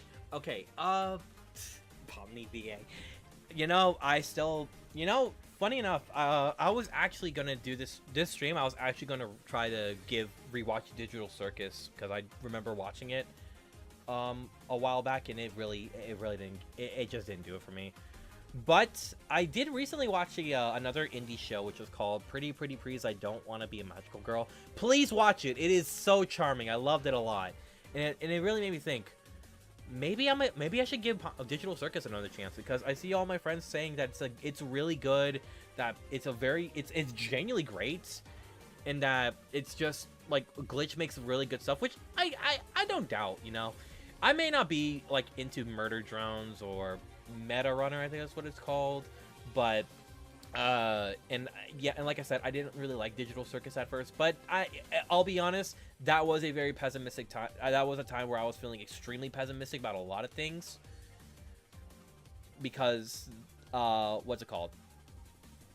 Because I remember I was really put off by Freerun at first when it was first airing. What would you do if you met Roger Craig Smith? I actually did meet Roger Craig Smith. He was so... Fun fact, Roger Craig Smith was the first person I met at one of these conventions. And Roger was he was so nice. He was super chill. Roger was so awesome.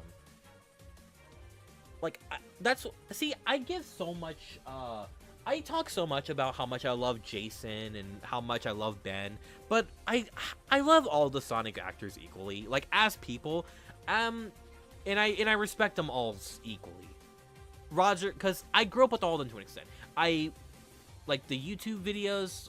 Like, I would see people use Ryan's voice clips in YouTube videos as a kid, or trying to intimidate him. Like, not intimidate, imitate his Sonic. Like, Jason was the voice of Sonic when I got into the series. Roger was the voice. No, Jason was the voice of Sonic in Sonic X, which was my exposure to the series, or was the first thing that really got me into Sonic as a character, and Mario and Sonic at the Olympic Games. And Roger was the voice of Sonic and Roger has been the voice of Sonic ever since I've been into the series. So I have a lot of respect for all the Sonic actors, even Devin Mack, especially Devin Mack. Devin Mack's a great Sonic voice. Again, just because I don't like Sonic Prime, that doesn't mean I dislike Devin Mack's voice. I think he's fantastic. I say this for every actor too. Ryan, Jason, Roger, Ben, Devin Mack, all of them. I think they're all fantastic at what they do. I love them all. They're all so sweet. They're all so kind. Jason and Ryan are so fucking kind, dude. Roger's awesome. Roger's super nice. And I haven't met Ben or Devin yet, but again, they haven't. I don't think they do conventions very often, but no, even Ben, Ryan told me that even Ben is like such a sweet person, because like he's never really met him, but he was such a nice, when he was casted as Sonic for the movie, and like when like the movie came out, he actually reached out, he actually talked to Ryan on Twitter saying, I'm so honored to be a part of this franchise with you. It's like carrying the torch of some sort. Ben is such a sweet soul. I could tell he loves doing Sonic. I could tell Sonic means a lot to him. Just like how Sonic means a lot to Ryan, just like how Sonic means a lot to Jason, just like how Sonic means a lot to Roger. That's why I love these voice actors so much, because you could tell they care for Sonic. You could tell that they really they know they love the fans so much. That goes for all the Sonic voice actors, mind you, but those all the Sonics, they show it the most. And Scott Dreyer is he is generally one of the nicest people I've met at these conventions. He is so awesome. David Humphrey and Scott Dreyer, they're awesome. So fucking cool. Let's see. I've seen a lot of creators art in Instagram. They're really talented. There's a lot of talented people on Instagram. Very. But yeah, no, to answer your question, I did meet Roger Craig Smith. He was very kind. He was really awesome.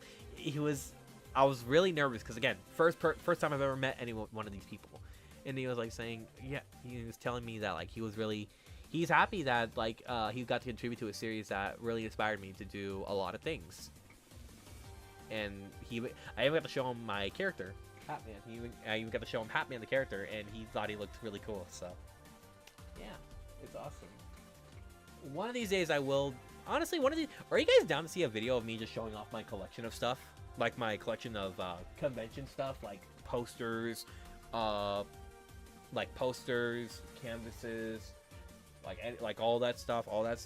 Are you guys interested in that? Because I would be more than down to do a video like that. It might not be a very long video, might not be edited, but it'll be a nice change of pace, you know.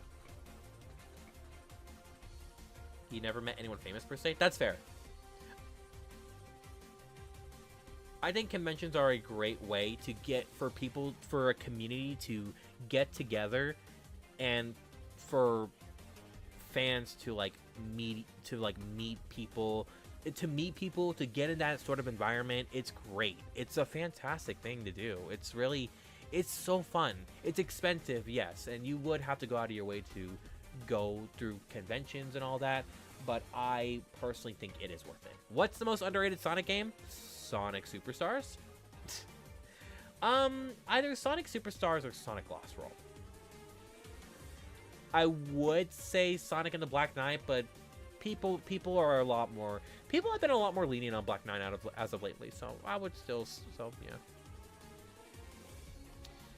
I met Johnny on Bosch. Oh yeah. I met Johnny as well. Johnny's really cool. Can y'all take a guess what I actually met Johnny for? Like, okay, I'll give you a rundown of like who I like, the people I've met and what characters I met them for. So I obviously saw Lizzie Freeman for both Chisato and from Licorice Recoil, and Chizuru from Rent a Girlfriend. Just like you, I think Patrick and Deadpool tied in episode 15. I used to think Deadpool won, not anymore. They're also my number one. That's fair. Again, that's absolutely valid. Absolutely valid. I met Lizzie Freeman for both Chisato Nishikiki and Chizuru Mizuhara from Rent a Girlfriend. I saw Roger Craig Smith for Sonic, Jason Griffith for Sonic, Ryan Drummond for Sonic, David Humphrey for Shadow, Scott Dreyer for Knuckles, Shannon Chung Kent for Amy, Lisa Ortiz for Amy, Ryan Bartley for Rem, Brianna Knickerbocker for Rem, Alexis Tipton for both Kaguya and Karumi Tokasaki, Jade Saxon for Chika and Miku Izayoi, and I met Cassandra Lee Morris I did meet Cassandra Lee Morris, who is my biggest inspiration for voice actors, for voice acting. I also saw you deleted 3 of your CBB videos. Are you trying to start something new with your channel? Okay, I'm not actually the only one who manages my channel anymore. I do have another person helping me with it, and I think they deleted those for help with the algorithm, and I said, look, man, I trust you with it, so cool. I forgot which videos they were, but if they were deleted, I highly apologize. That might have been their idea, but I think it really just depends on what videos you're talking about. Like, were they the ranking videos? Were they some of the reactions? Because again, I do apologize about that. I do give my input, obviously, and I don't obviously approve every decision, but, you know, So I haven't been told what videos those were, but again, not to throw anyone under the bus, by the way. They still help me out with a lot, so please. You hope to meet Grey Delisle one day? Yeah, me too. Grey Delisle is a great voice actress. But yeah, I met Cassandra Lee Morris for Ritsu Tainaka from K-On! And Taiga Aisaka from Toradora. And there is someone else that I think I recently saw, but I forgot who.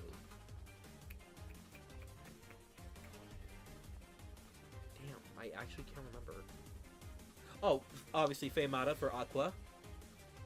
And oh, Anaris Quinois, I think that's her name, for Tama from AI to Somnium Files, which, thank God, that was like the first time I saw Somnium stuff, and I said, I have to get it. I have to get it. Oh, loser on prediction. Oh, it's probably because they're outdated, so, yeah, no.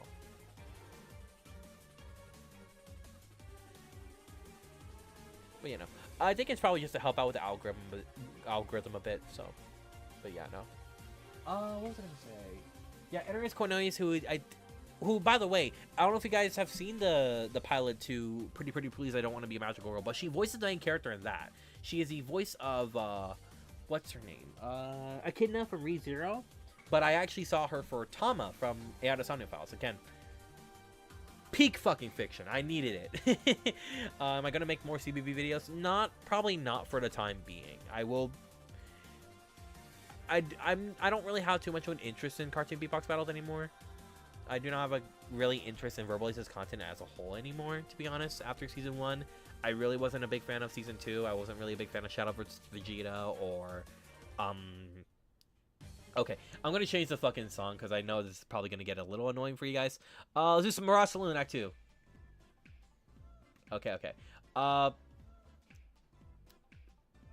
Let's see. But yeah, no.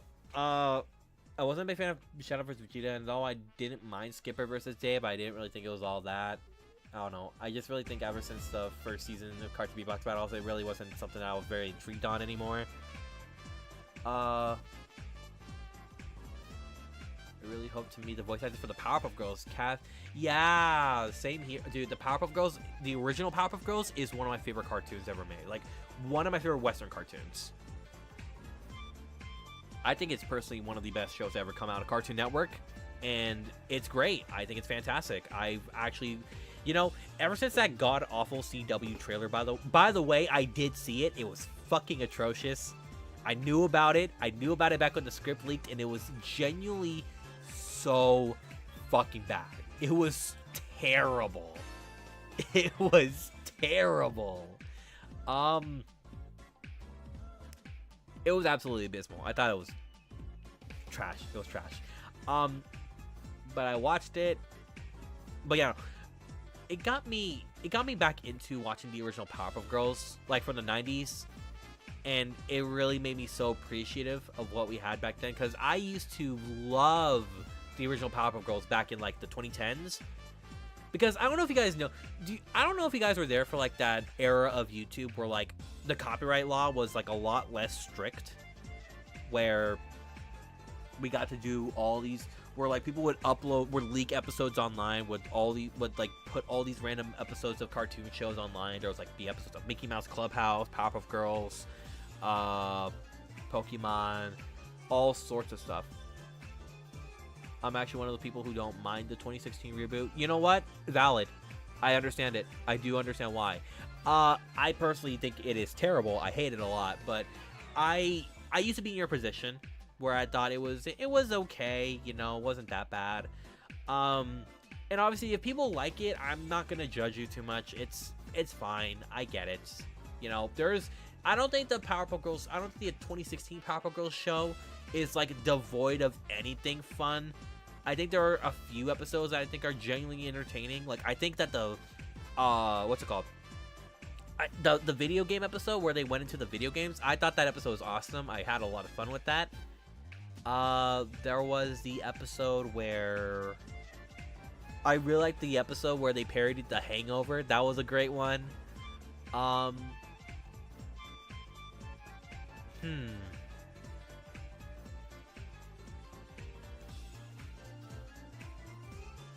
I really love the episode where...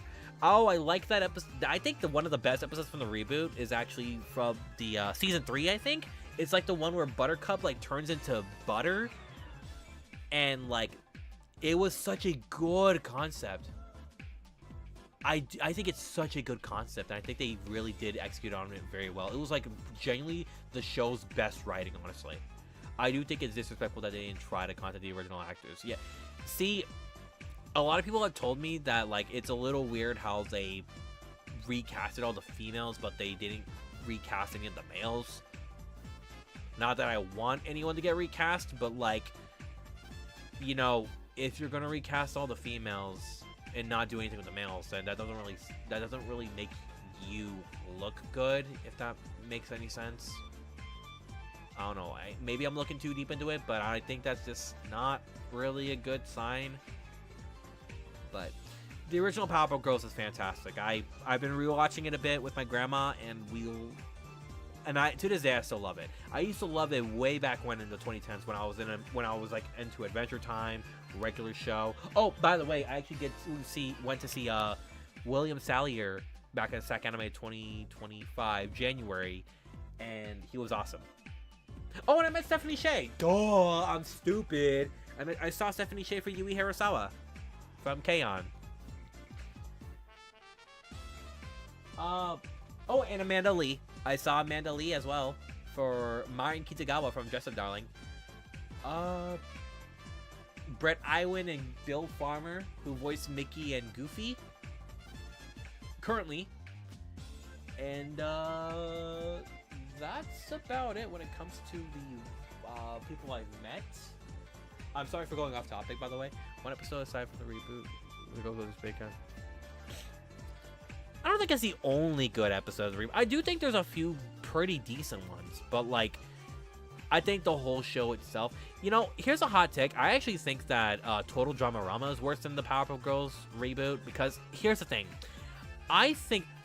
oh, H2 Hero! I met Christina V as well. Oh my goodness. See, you guys are reminding me more than myself. I have a terrible memory. But I met Christina V from Mio Akiyama from K-On! And she was... she was great. And Kira Buckland. Also, see you later, Adam. I actually saw Kira Buckland, who voiced Beatrice in ReZero, and she was I had very great interactions with all these voice actors I met. They're all so fucking awesome.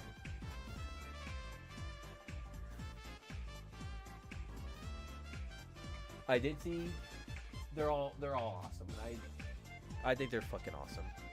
I really can't stress that enough. I really hope to see, I really hope to go to NostalgiaCon this June, because there's gonna be a lot of voice actors that I want to get a chance to see. Christina Kelly, who is a Sentai Filmworks voice actress, who voiced in some of my favorite shows such as Golden Time, Love Chinibi Delusions, and okay, not one of my favorites, but Himoto Umaru-chan, which was one of my favorites back when I was like a teenager.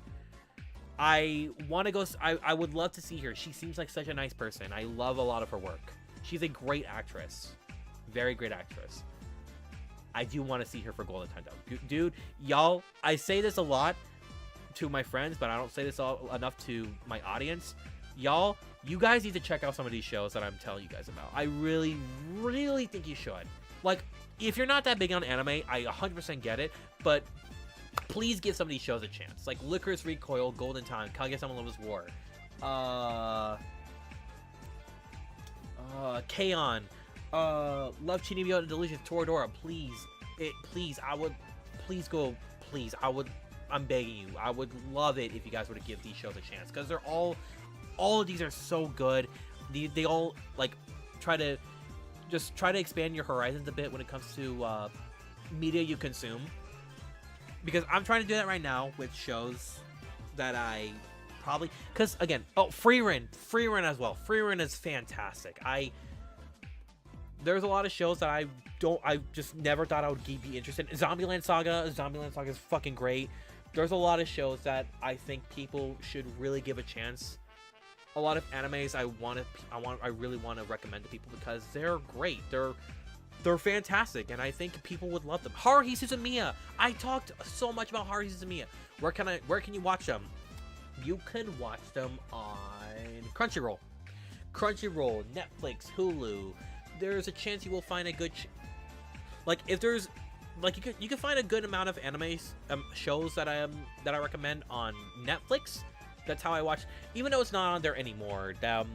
There's K-On, Toradora.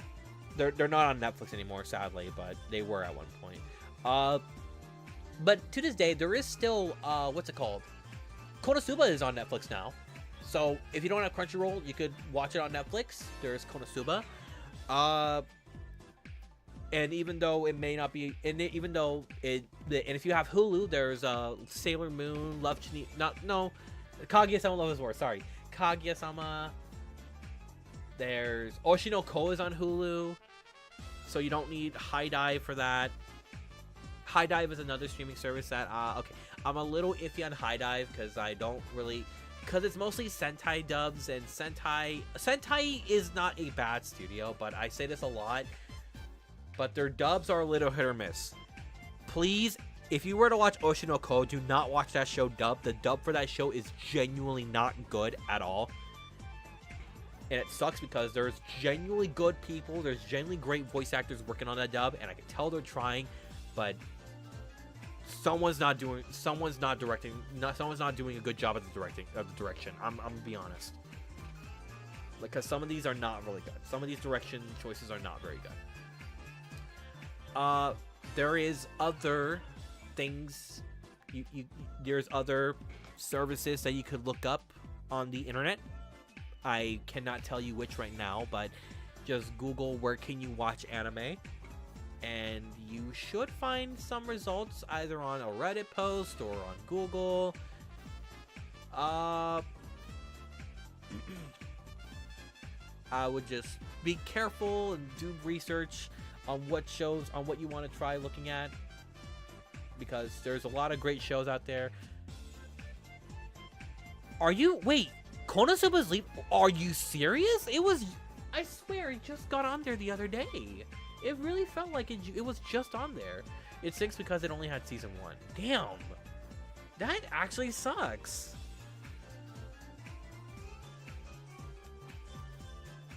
But I do recommend Crunchyroll though, because Crunchyroll has the biggest lineup of shows, and it does have the most quality dubs. There's because Crunchyroll has Bang Zoom and Funimation, so please go if you want to watch shows like that. If you want to give them a chance to dub, Funimation and Bang Zoom dubs are good, by the way. I didn't even know Konosuba was on Netflix.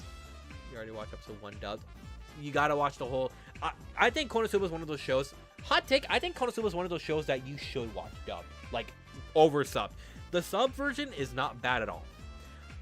It's kind of. I kind of see it in the same way I see it as Painting a Stocking, where the sub version is great, but the dub version just kind of overshadows how good it is, because you can tell the directors and the voice actors give it their all, and it's so fucking funny.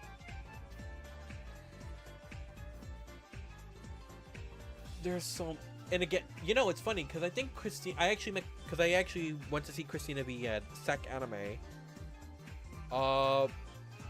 and I could tell she had so much fun doing Konosuba, because even during the panel I saw her at, she actually said, "Oh yeah, no, I would never, if I didn't like it, or if I didn't, if I wasn't comfortable doing a role, or if I didn't like it, then I just wouldn't watch it. Then I just wouldn't partake in it." Which really goes to show how much she loves doing characters like Darkness, Elsa Garnet from ReZero, Mio from K-On. She loves doing all these voice roles. She is such a fucking fun person. Christina V is such a great person. I love her. I haven't watched Konosuba and I like it. I like it, but I have watched Konosuba and I like it, but it's season 2 though. I would recommend getting Crunchyroll then, because Crunchyroll has everything Konosuba. It has season 2, season 3, the movie, and the Megami spinoff, all of which I think you should watch. The Megami spinoff is definitely the weakest of the Konosuba seasons that I watched, if I were to count it. Let me rank all the Konosuba material I've watched at least. The Megami spin-off's the weakest, but like it's still pretty good. Then season 1, season 2, and the movie, and season 3 is my favorite. In my opinion, I think season 3 is fantastic. I want to say the movie is my favorite thing to come from Konosuba, but I do think it kind of meanders around through a little bit sometimes, but that's fine. The movie's still amazing as it is, but like the season 3 though is genuinely where I think the show is at its best. I genuinely think it is at its best. Oh, Kirby dude. Hey dude, how are you? I have not heard your name in so long. How are you, dude? Do you like horror movies? Yes, I love the Chucky series. I love the Halloween series. I'm trying to get into Saw soon. I absolutely love I tried watching, what's it called? There's another series that I really enjoy. What is it though?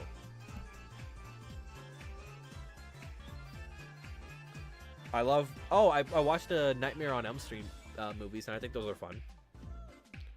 H2 Hero, I know that.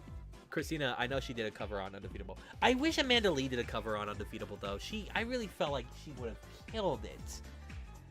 Amanda Lee's a fantastic singer, by the way. I love, man.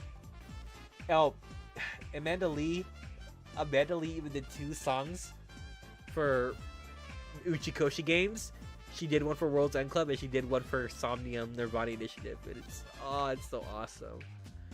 I've been pretty good, just a lot going on, but I'll return to making YouTube videos. Awesome, dude. Hey, it's awesome. I'm actually returning to making YouTube videos right now. I took a break for a little while, and you know, back better than ever. Really. So again, glad to see you again. I'm really hoping that all goes well. Second half of season 3 was incredible. Absolutely. You love the Chucky franchise? The Chucky franchise is fun. I love it. I was actually going to do a ranking of all the Chucky movies. You guys still want to see that? Because I would love to. I think it's fun. I think the Chucky series is really funny. I will do a ranking of all the Chucky movies. And I will talk about the show. If you guys want to see that, of course. I, of course, don't want to force anything upon you guys, especially if it's like something that you could just watch an Ellis Mark video for. But if you guys are very interested in my opinion on the Chucky series and on my my ranking of the movies, because I do have like a bit of a different ranking compared to a lot of people, but like for example, I see the Chucky I think is funny. I ironically like it, and I do not think it's the worst Child's Play film. A lot of people think See the Chucky is the worst, but I don't know. I thought the movie was funny. I thought it was stupid, but I thought it was funny. Yeah, Amanda Lee, her and Christina V are fantastic singers. Honestly, most female voice actresses who are like amazing voice actors, they're probably amazing singers as well. They could sing. I think Jade Saxton can fucking sing, dude. Like, because again, I watched Data Live. Yeah, I wouldn't mind. I like the ranking videos too. Awesome. Because Jade Saxton is a fantastic singer, by the way.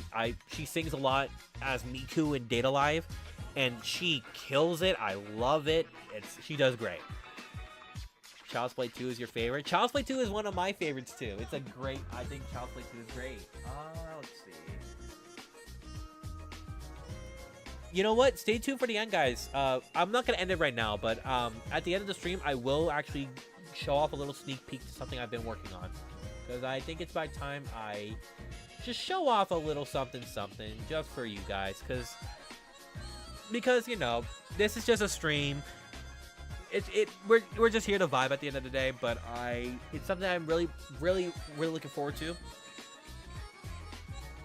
You know, we were talking about VidCon earlier, and it's funny because like I actually still have my lanyard from VidCon. Hold on, let me actually see if I can get it. I still have my lanyard from 2022 VidCon. Have I heard of Pibby? Yeah, I have. I heard of it back in 2021 when it first when that trailer first dropped. You can't see me? Okay. So, this is my 2022 VidCon lanyard. Oh Dude, I really, honestly, I really kind of want to give VidCon another chance because I really didn't get to do a lot last time. And this time I might go with some friends, maybe go with my mom who has also been very interested in VidCon.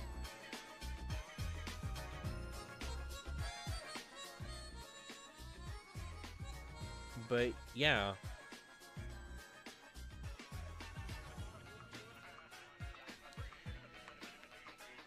But I do want to go to Nostalgia Con though. Actually, when does VidCon take place this year? Who's all going? Because I have not checked the list for a while. Let me see. Oh my lord, there is so much shit. Okay, I'll just leave that there for now. Oh shit. Okay, let me see. Let me actually look up the VidCon list right now. Google VidCon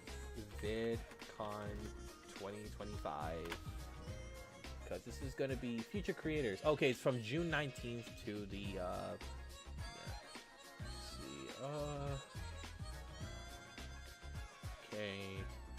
Not many people I know, to be honest.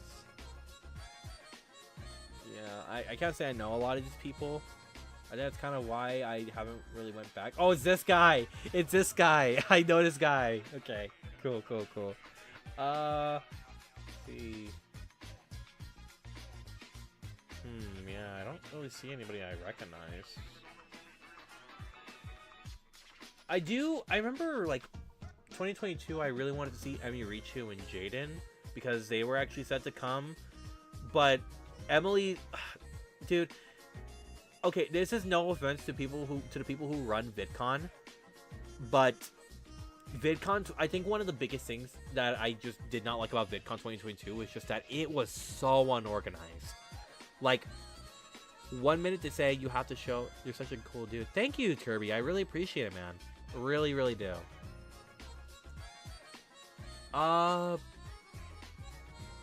You might meet the Young Twins this time because they're saying stuff.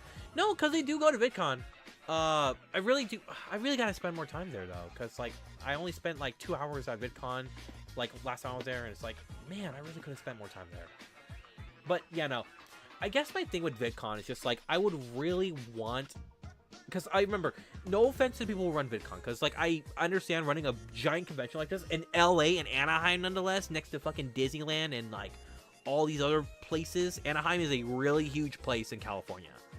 So, again, totally get it. But, I remember I literally had to get my first vaccine shot just to go in. Or show that I was negative for COVID. So at first it was like, okay, you have to come back and show us you're negative for COVID. I said, okay, cool. I'll show it. I'll get a test right now. And then as soon as he came back, said, sorry, you gotta get a test. You gotta get a shot. I was like, are you fucking kidding me? It was so unorganized. And then like I remember they told us. So they gave me the choice. My uncle and my mom gave me the choice, saying, well, do you want to go to do you want to go to the convention, or do you want to still go to the convention and get your shot, or do you just want to try to refund the tickets? I was like, give me that fucking shot. Let's go. I got the shot. I was perfectly fine. I was like, VidCon, baby! And yeah. Dude, I actually saw Jimmy here at VidCon. I didn't say anything to him because I was so nervous. If I went back now, I would have said, "Yo, Jimmy, what's up?" Because I love Jimmy here. He's actually the reason why I did those If I Laugh to Stream Men streams, which I really miss doing. I would love to do one of these days. I don't think I'm ever gonna do another Discord server because I'm just I'd just rather not. But for personal reasons. But if there's a way I could do those streams again, I would be more than happy to. I really would be more than happy to do one of those streams again, because they were such fun streams. I loved watching your guys' videos and just seeing if like what was gonna make me laugh. My friend Mono would send the stupidest things, and I remember he made me laugh twice before. It was fucking great. It was so funny. Let's see.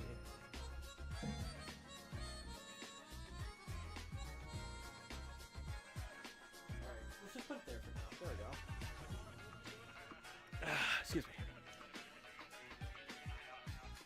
But yeah, yeah, most of these creators I can't say I'm familiar with. I know Circle Tunes HD. I've heard of this guy, Haminations, but I never watched his videos.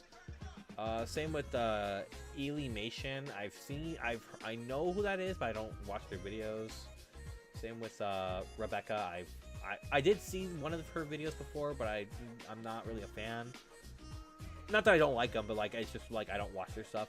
So yeah, and then like NostalgiaCon was. Oh right, this was back when COVID was a big topic. This was back right when we got out of COVID. Hold on, Google. I'm actually gonna look at NostalgiaCon's roster and NostalgiaCon 2025. This is gonna be I'm gonna go to the Anaheim one. So let's see, Anaheim. They're doing a lot of stuff right now. So let's see, Anaheim. So okay, Tom Kenny's gonna be there. So that's gonna be a long line. Let's see. Kaji Tang. I don't know if you guys know who Kaji Tang is. He's actually the voice of Big G in Doraemon. That's what I want to see him for. Everyone says, "Oh, Gojo, Jujutsu Kaisen." I'm like, bro, I want him to say what's yours is mine and what's mine is always mine. Sam Marin, who was in what is it? Sack Anime, so I won't see him. He's a cool guy though. Roger Bumpus, voice of Squidward. I do want to see. Chermi Lee, who I did see at Sec Anime, but I never got anything signed by her. So I might actually, so I really want to do that this time. I really want to go this time to see her. She's very nice. She's very sweet. I only saw her at her panel, but I never really got a chance to meet her one-on-one. Emily Bauer, who voices Dawn and Cynthia in Pokemon Diamond and Pearl, who I would love to see, because Diamond and Pearl is fucking awesome. I love Diamond and Pearl so fucking much. Keelan Robarak, who is the current voice of Minnie. Brett Iwan, who voiced Mickey. I've met Brett, but I haven't met Caitlin yet. Anthony Gonzalez, who voices Coco, who voices Miguel from Coco. He's gonna come into SAC Anime, so maybe I'll pass on that. Okay, Monica Rial. Even though I know Rial isn't necessarily like the most respected or respectful person, I like her as an actress, and I do like a lot of what she does. I think she voices my girl Stalking Anarchy, so how can I not? Let's see. There are some that are not on this page. Oh, and Jason Griffith, who I met twice already. Let's see. Who else? Okay. Oh, Eric Keimer, who voices Ryuji from Toradora. Jacob Hopkins, who's voiced Gumball in seasons 3 and 4, I think. Kira Buckland, Cree Summer, awesome choices. So yeah, really interesting selection. Very interesting selection. I would really be interested in going. Plus, it's gonna be in Anaheim again, so yeah, I'm kind of down. I'd be down to do it. I got Gaji Tang to sign your Doraemon fig. Oh, that's so cool! I actually met Johnny on Bosch, and I got him to sign a fucking JPEG I printed out at a Walgreens. Have you seen the DCX Sonic crossover? I have seen it. I haven't looked into it yet because I'm not really much of a comic book fan. But honestly, I've been hearing a lot of good things. My buddy Adam has been getting into IDW a lot lately. So he's been telling me, yeah, no, Xavier, I'm surprised you haven't gotten into IDW yet. And I said, comic books aren't really for me, but I will try it though. I will definitely check it out. But yeah, no, I do want to see Kaji Tank for Big G. Big G is the GOAT, dude. I love him, dude. I'm still very upset on how Disney did Doraemon. I know it's been 10 years since that happened. This year it is going to officially be 10 years since Doraemon last premiered a new episode on Disney XD. That's actually really sad.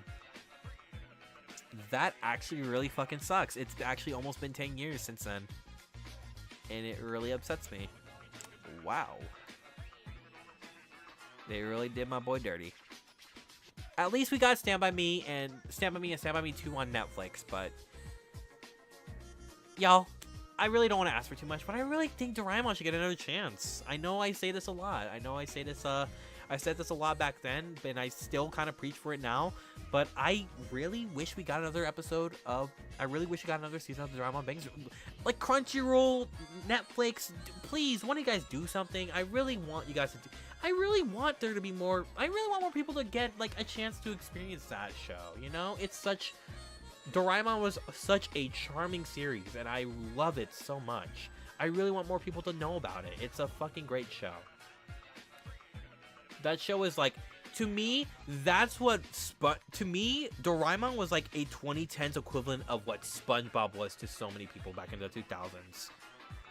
That isn't to say that like it has like a cultural relevance like SpongeBob, but like, because SpongeBob's fucking everywhere. But to me, Doraemon was like the cartoon to me, you know? I want to go there just for Tom Kenny and Jason Griffith. That's fair. Valid. That's valid. Just gonna let you know though, if you go for Tom Kenny, you're gonna wait for like 6 hours because his fucking lines are long. I do want to like, again, that's why I'm hoping these videos in this month will do, in April will do well. I am gonna do an April Fool's video, by the way. I thought of one last minute, and I'm gonna work on it today, but I will do an April Fool's video in 2 days, so you will see that. But then after that, I will be showing off more stuff. You know what? I think it's a good time to end the stream because we've been going for 2 hours, and I pretty much said all I wanted to say and just chill out with you guys. Just talk to you guys for a little bit because this was fun. But I will not be ending it right this minute, but we are nearing the end, so I will show off something. Just give me 1 minute. I do want to show off something to you guys because this is something that I've been working on for a while, and I really, really hope that you guys like it because it's something. It's been a long time coming. It's been a long, long time coming. Okay, I do not want to show that one yet. Hold on. Okay. Oh. Let's see. Copy. Let's see. Paste. Let's see. No. You also take a kanji? Oh, awesome. That is so fucking cool, dude. Okay.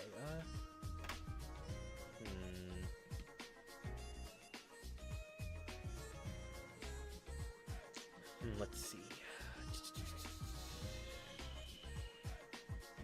I think this one is good. I think I can show this one off, but I do want to like. Okay.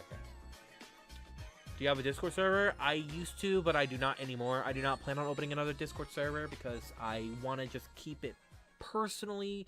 I just kind of want to keep it like low for now.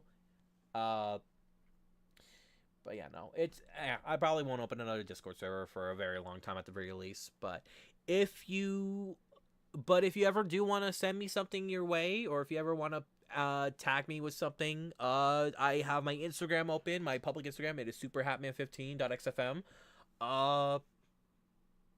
And I think that's really it. I don't use Twitter anymore, and a friend of mine did create a Blue Sky account for me, but I am not gonna use that right now. If anything, I kind of don't really care for the whole Blue Sky trend, to be honest. I know a lot of people are going to that, but I'm just not really interested. Maybe I will use it, maybe I won't, but it's whatever. Come think of it, I didn't realize air bad times in DVR. It just had a good chunk of episodes. No, dude, it's like I said, they would only air new episodes in July, and almost rarely like air it outside of the summer. And every new episode they would air at the ass crack of dawn. They would air at 7 a.m. during the summer. Who gets up at 7 a.m. during the summer? Let's be honest, as kids, we all stayed up late during the summer. Oh, man, it's so dumb. Why did you do this, Disney? Just why? All right. It's about time, though. I show you guys something that I am very much looking forward to, and I really hope you guys like it. If I got there, then John Gage is. That's fair. All right, guys. So, all right, you can see my screen. I will mute for a bit because I want to let the scene play out. I want to see what you guys think.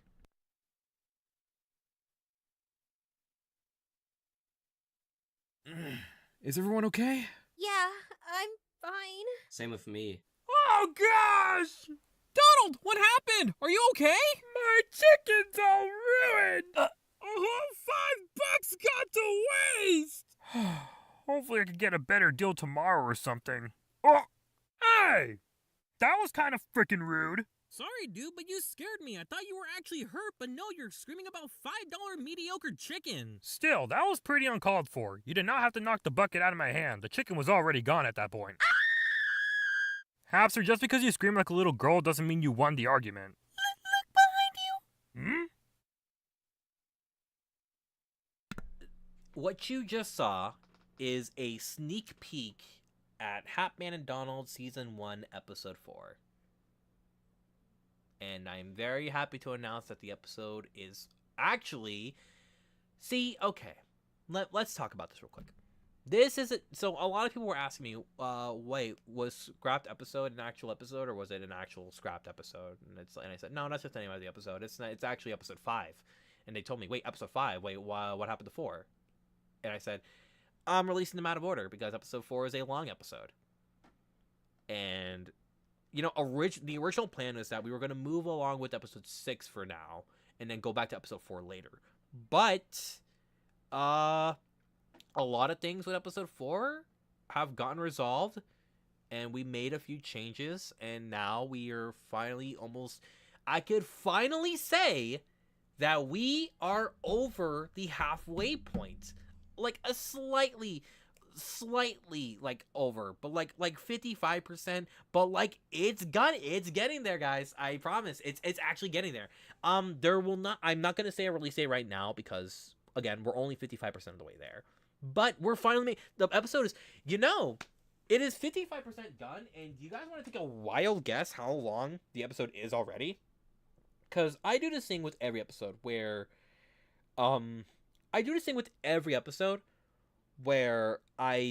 before I like fully edit it, I put every scene in an iMovie file. That's how I put the voice acting in together and everything. But then like that's how I do the voice acting and everything. I recorded via iMovie on my Apple headphones. When it's in development, I put it all together in one big file. Like I put all the smaller files into one big giant cohesive thing. Right now, this one's actually going to be edited by my the other guy who's helping me run my channel right now, and this is the he's gonna help edit the episode. Like he's gonna finalize a lot of things, like put more sound effects or do some of the color corrections. Because this isn't how it's gonna look. This is just the animation portion, not the finalization. But I do have it in case if I want to like mark how long it will be. So I want you guys to ask. I want to ask you, how long do you think the episode is at this point? Given how I told you it's only halfway done. Because I will willingly give you the answer. I want you guys to guess though. How long do you think the episode is right now, as it is, halfway done?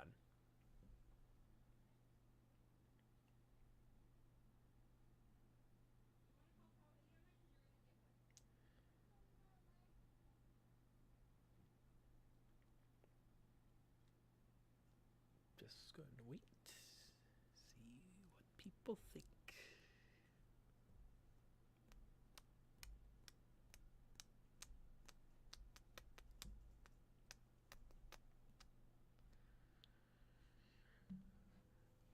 $20. So 15 minutes wild guess.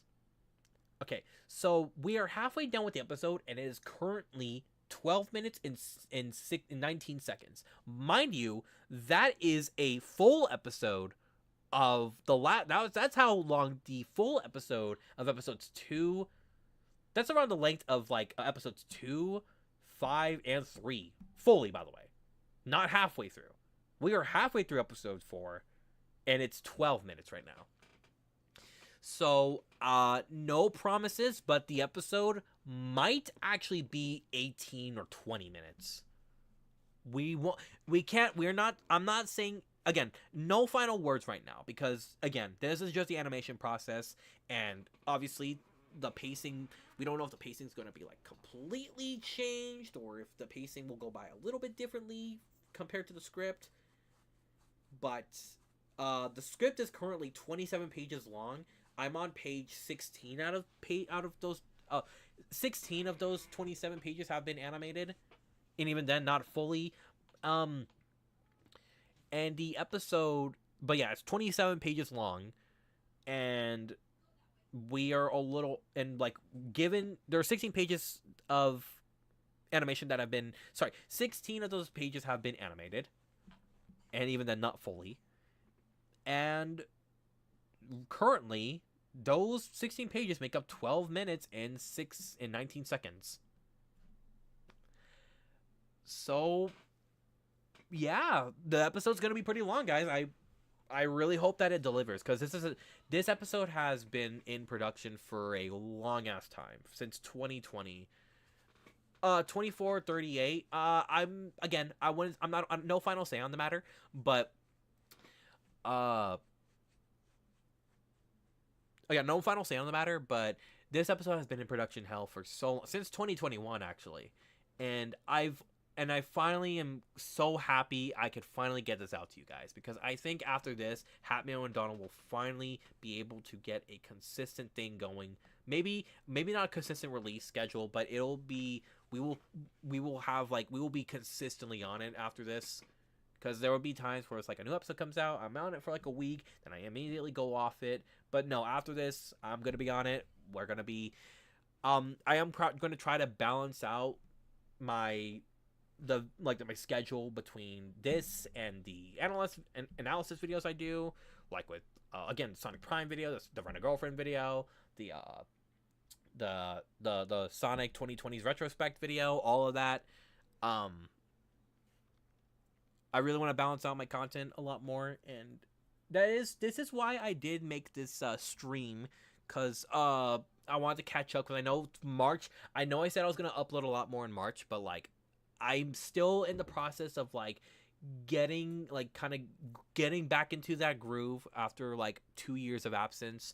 But I really think that next month things will start happening. Hatman and Donald, there will be a chance that Hatman and Donald episode 4 will have a release date in April. Now that it's consistently being worked on, it's getting to the point where like it might come out in March, not in April, not March. It might come out in April, but no final say. It could come out in May, but next 2 months there will be one thing I will be guaranteed is that there will be a release date announced within the next 2 months. And I really hope you guys look forward to that. I really hope that this whole new direction for my channel will be something new.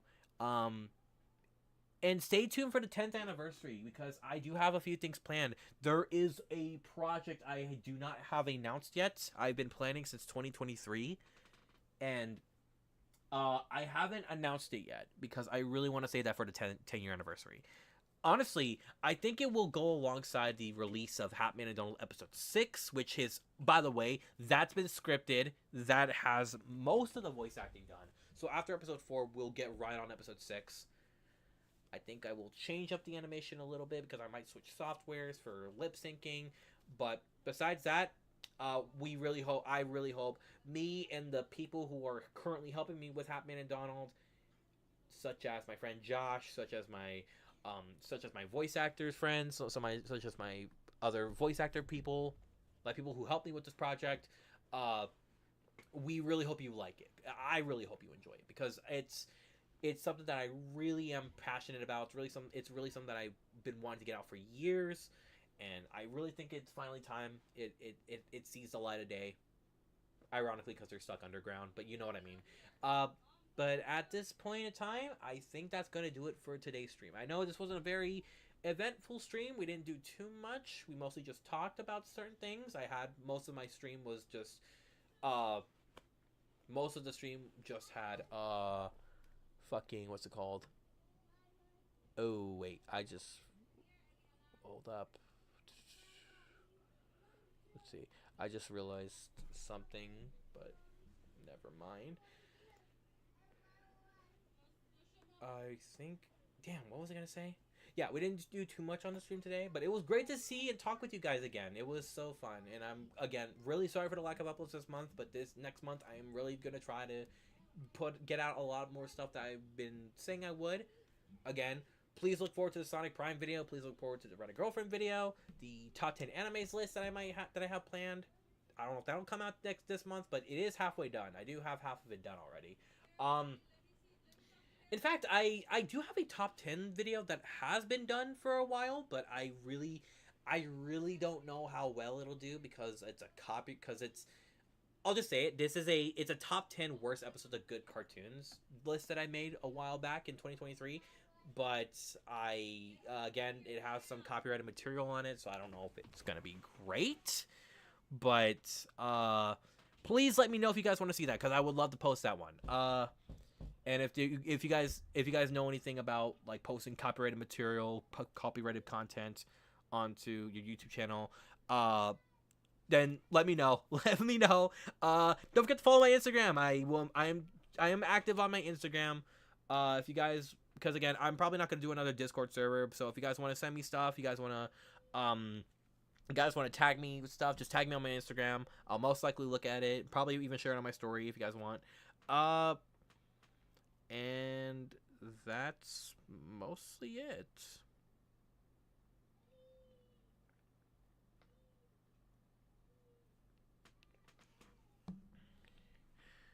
But yeah, and thank you guys for joining the stream. I really appreciate it. It's really awesome to see you guys again.